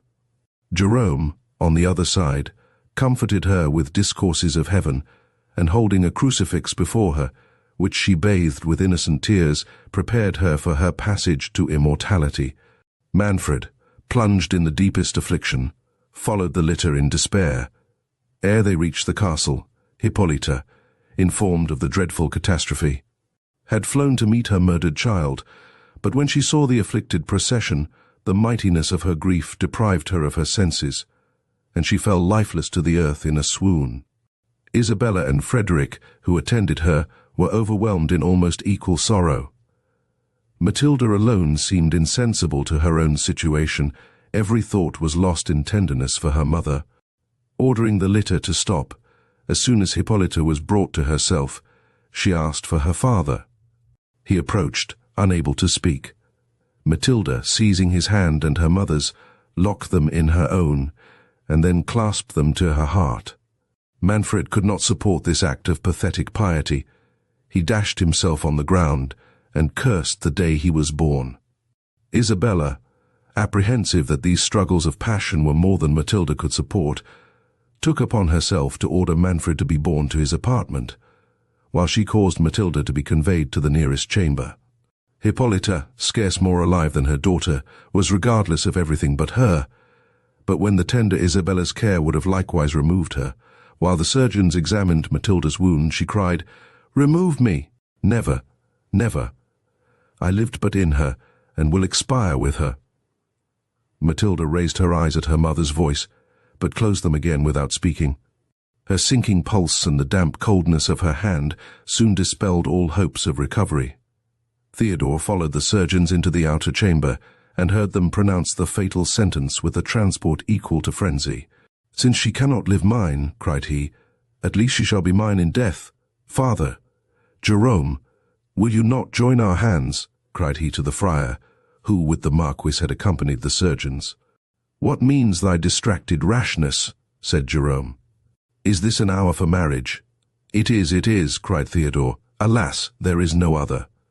"Young man, thou art too unadvised," said Frederick. "Dost thou think we are to listen to thy fond transports in this hour of fate? What pretensions hast thou to the princess?" "Those of a prince," said Theodore, "of the sovereign of Otranto. This reverend man, my father, has informed me who I am." "Thou ravest," said the Marquis. "There is no prince of Otranto but myself. Now Manfred, by murder, by sacrilegious murder, has forfeited all pretensions." "My lord," said Jerome, assuming an air of command, "he tells you true. It was not my purpose the secret should have been divulged so soon, but fate presses onward to its work. What his hot-headed passion has revealed, my tongue confirms. Know, prince, that when Alfonso set sail for the Holy Land—" "Is this a season for explanations?" cried Theodore. "Father, come and unite me to the princess. She shall be mine. In every other thing I will dutifully obey you. My life, my adored Matilda," continued Theodore, rushing back into the inner chamber. "Will you not be mine? Will you not bless your—" Isabella made signs to him to be silent, apprehending the princess was near her end. "What, is she dead?" cried Theodore. "Is it possible?" The violence of his exclamations brought Matilda to herself. Lifting up her eyes, she looked round for her mother. "Life of my soul, I am here," cried Hippolyta. "Think not I will quit thee." "Oh, you are too good," said Matilda. "But weep not for me, my mother. I am going where sorrow never dwells, Isabella. Thou hast loved me. Wouldst thou not supply my fondness to this dear, dear woman? Indeed, I am faint." "Oh, my child, said Hippolyta in a flood of tears. "Can I not withhold thee a moment?" "It will not be," said Matilda. "Commend me to heaven. Where is my father? Forgive him, dearest mother. Forgive him my death. It was an error. Oh, I had forgotten, dearest mother. I vowed never to see Theodore more. Perhaps that has drawn down this calamity. But it was not intentional. Can you pardon me?" "Oh, wound not my agonizing soul," said Hippolyta. "Thou never couldst offend me, alas. She faints. Help, help." "I would say something more," said Matilda, struggling. "But it cannot be, Isabella. Theodore, for my sake. Oh," she expired. Isabella and her women tore Hippolyta from the corse, but Theodore threatened destruction to all who attempted to remove him from it. He printed 1,000 kisses on her clay-cold hands, and uttered every expression that despairing love could dictate. Isabella, in the meantime, was accompanying the afflicted Hippolyta to her apartment, but in the middle of the court they were met by Manfred, who, distracted with his own thoughts, and anxious once more to behold his daughter, was advancing to the chamber where she lay. As the moon was now at its height, he read in the countenances of this unhappy company the event he dreaded. "What? Is she dead?" cried he in wild confusion. A clap of thunder at that instant shook the castle to its foundations, the earth rocked, and the clank of more than mortal armor was heard behind. Frederick and Jerome thought the last day was at hand. The latter, forcing Theodore along with them, rushed into the court. The moment Theodore appeared, the walls of the castle behind Manfred were thrown down with a mighty force, and the form of Alfonso, dilated to an immense magnitude, appeared in the center of the ruins. "Behold in Theodore the true heir of Alfonso," said the vision, and having pronounced those words, accompanied by a clap of thunder, it ascended solemnly towards heaven, where the clouds parting asunder. The form of St. Nicholas was seen, and receiving Alfonso's shade, they were soon wrapped from mortal eyes in a blaze of glory. The beholders fell prostrate on their faces, acknowledging the divine will. The first that broke silence was Hippolyta. "My lord," said she to the desponding Manfred, "behold the vanity of human greatness. Conrad is gone. Matilda is no more. In Theodore we view the true Prince of Otranto. By what miracle he is, so I know not. Suffice it to us, our doom is pronounced. Shall we not, can we but dedicate the few deplorable hours we have to live in deprecating the further wrath of heaven? Heaven ejects us, whither can we fly, but to yon holy cells that yet offer us a retreat? Thou guiltless but unhappy woman, unhappy by my crimes," replied Manfred, "my heart at last is open to thy devout admonitions. Oh, could, but it cannot be, ye are lost in wonder. Let me at last do justice on myself. To heap shame on my own head is all the satisfaction I have left to offer to offended heaven. My story has drawn down these judgments. Let my confession atone. But, what can atone for usurpation and a murdered child? A child murdered in a consecrated place. List, sirs, and may this bloody record be a warning to future tyrants. Alfonso, ye all know, died in the Holy Land. Ye would interrupt me. Ye would say he came not fairly to his end. It is most true. Why else this bitter cup which Manfred must drink to the dregs? Ricardo, my grandfather, was his chamberlain. I would draw a veil over my ancestors' crimes, but it is in vain. Alfonso died by poison. A fictitious will declared Ricardo his heir. His crimes pursued him, yet he lost no Conrad, no Matilda. I pay the price of usurpation for all." A storm overtook him. Haunted by his guilt, he vowed to St. Nicholas to found a church and 2 convents, if he lived to reach Otranto. The sacrifice was accepted. The saint appeared to him in a dream and promised that Ricardo's posterity should reign in Otranto until the rightful owner should be grown too large to inhabit the castle. And as long as issue male from Ricardo's loins should remain to enjoy it, alas, alas, nor male nor female, except myself, remains of all his wretched race. I have done. The woes of these 3 days speak the rest. How this young man can be Alfonso's heir, I know not, yet I do not doubt it. His are these dominions, I resign them, yet I knew not Alfonso had an heir. I question not the will of heaven. Poverty and prayer must fill up the woeful space, until Manfred shall be summoned to Ricardo. What remains is my part to declare, said Jerome. When Alfonso set sail for the Holy Land, he was driven by a storm to the coast of Sicily. The other vessel, which bore Ricardo and his train, as your lordship must have heard, was separated from him. It is most true, said Manfred, and the title you give me is more than an outcast can claim. Well, be it so, proceed. Jerome blushed and continued. For 3 months Lord Alfonso was windbound in Sicily. There he became enamored of a fair virgin named Victoria. He was too pious to tempt her to forbidden pleasures. They were married. Yet deeming this amour incongruous with the holy vow of arms by which he was bound, he determined to conceal their nuptials until his return from the crusade, when he purposed to seek and acknowledge her for his lawful wife. He left her pregnant. During his absence she was delivered of a daughter. But scarce had she felt a mother's pangs ere she heard the fatal rumour of her lord's death and the succession of Ricardo. What could a friendless, helpless woman do? Would her testimony avail? Yet, my lord, I have an authentic writing. It needs not, said Manfred. The horrors of these days, the vision we have but now seen, all corroborate thy evidence beyond 1,000 parchments. Matilda's death and my expulsion. Be composed, my lord, said Hippolyta. This holy man did not mean to recall your griefs. Jerome proceeded. I shall not dwell on what is needless. The daughter of which Victoria was delivered was at her maturity bestowed in marriage on me. Victoria died, and the secret remained locked in my breast. Theodore's narrative has told the rest. The friar ceased. The disconsolate company retired to the remaining part of the castle.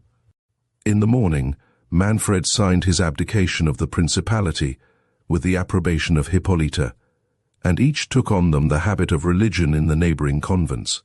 Frederick offered his daughter to the new prince, which Hippolyta's tenderness for Isabella concurred to promote, but Theodore's grief was too fresh to admit the thought of another love, and it was not until after frequent discourses with Isabella of his dear Matilda that he was persuaded he could know no happiness but in the society of one with whom he could forever indulge the melancholy that had taken possession of his soul.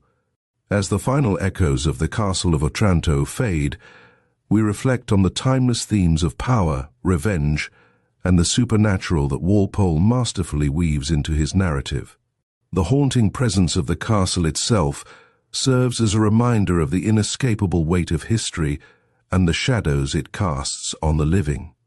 Each character's journey leaves us pondering the fine line between reality and the spectral, and how the choices made echo through time.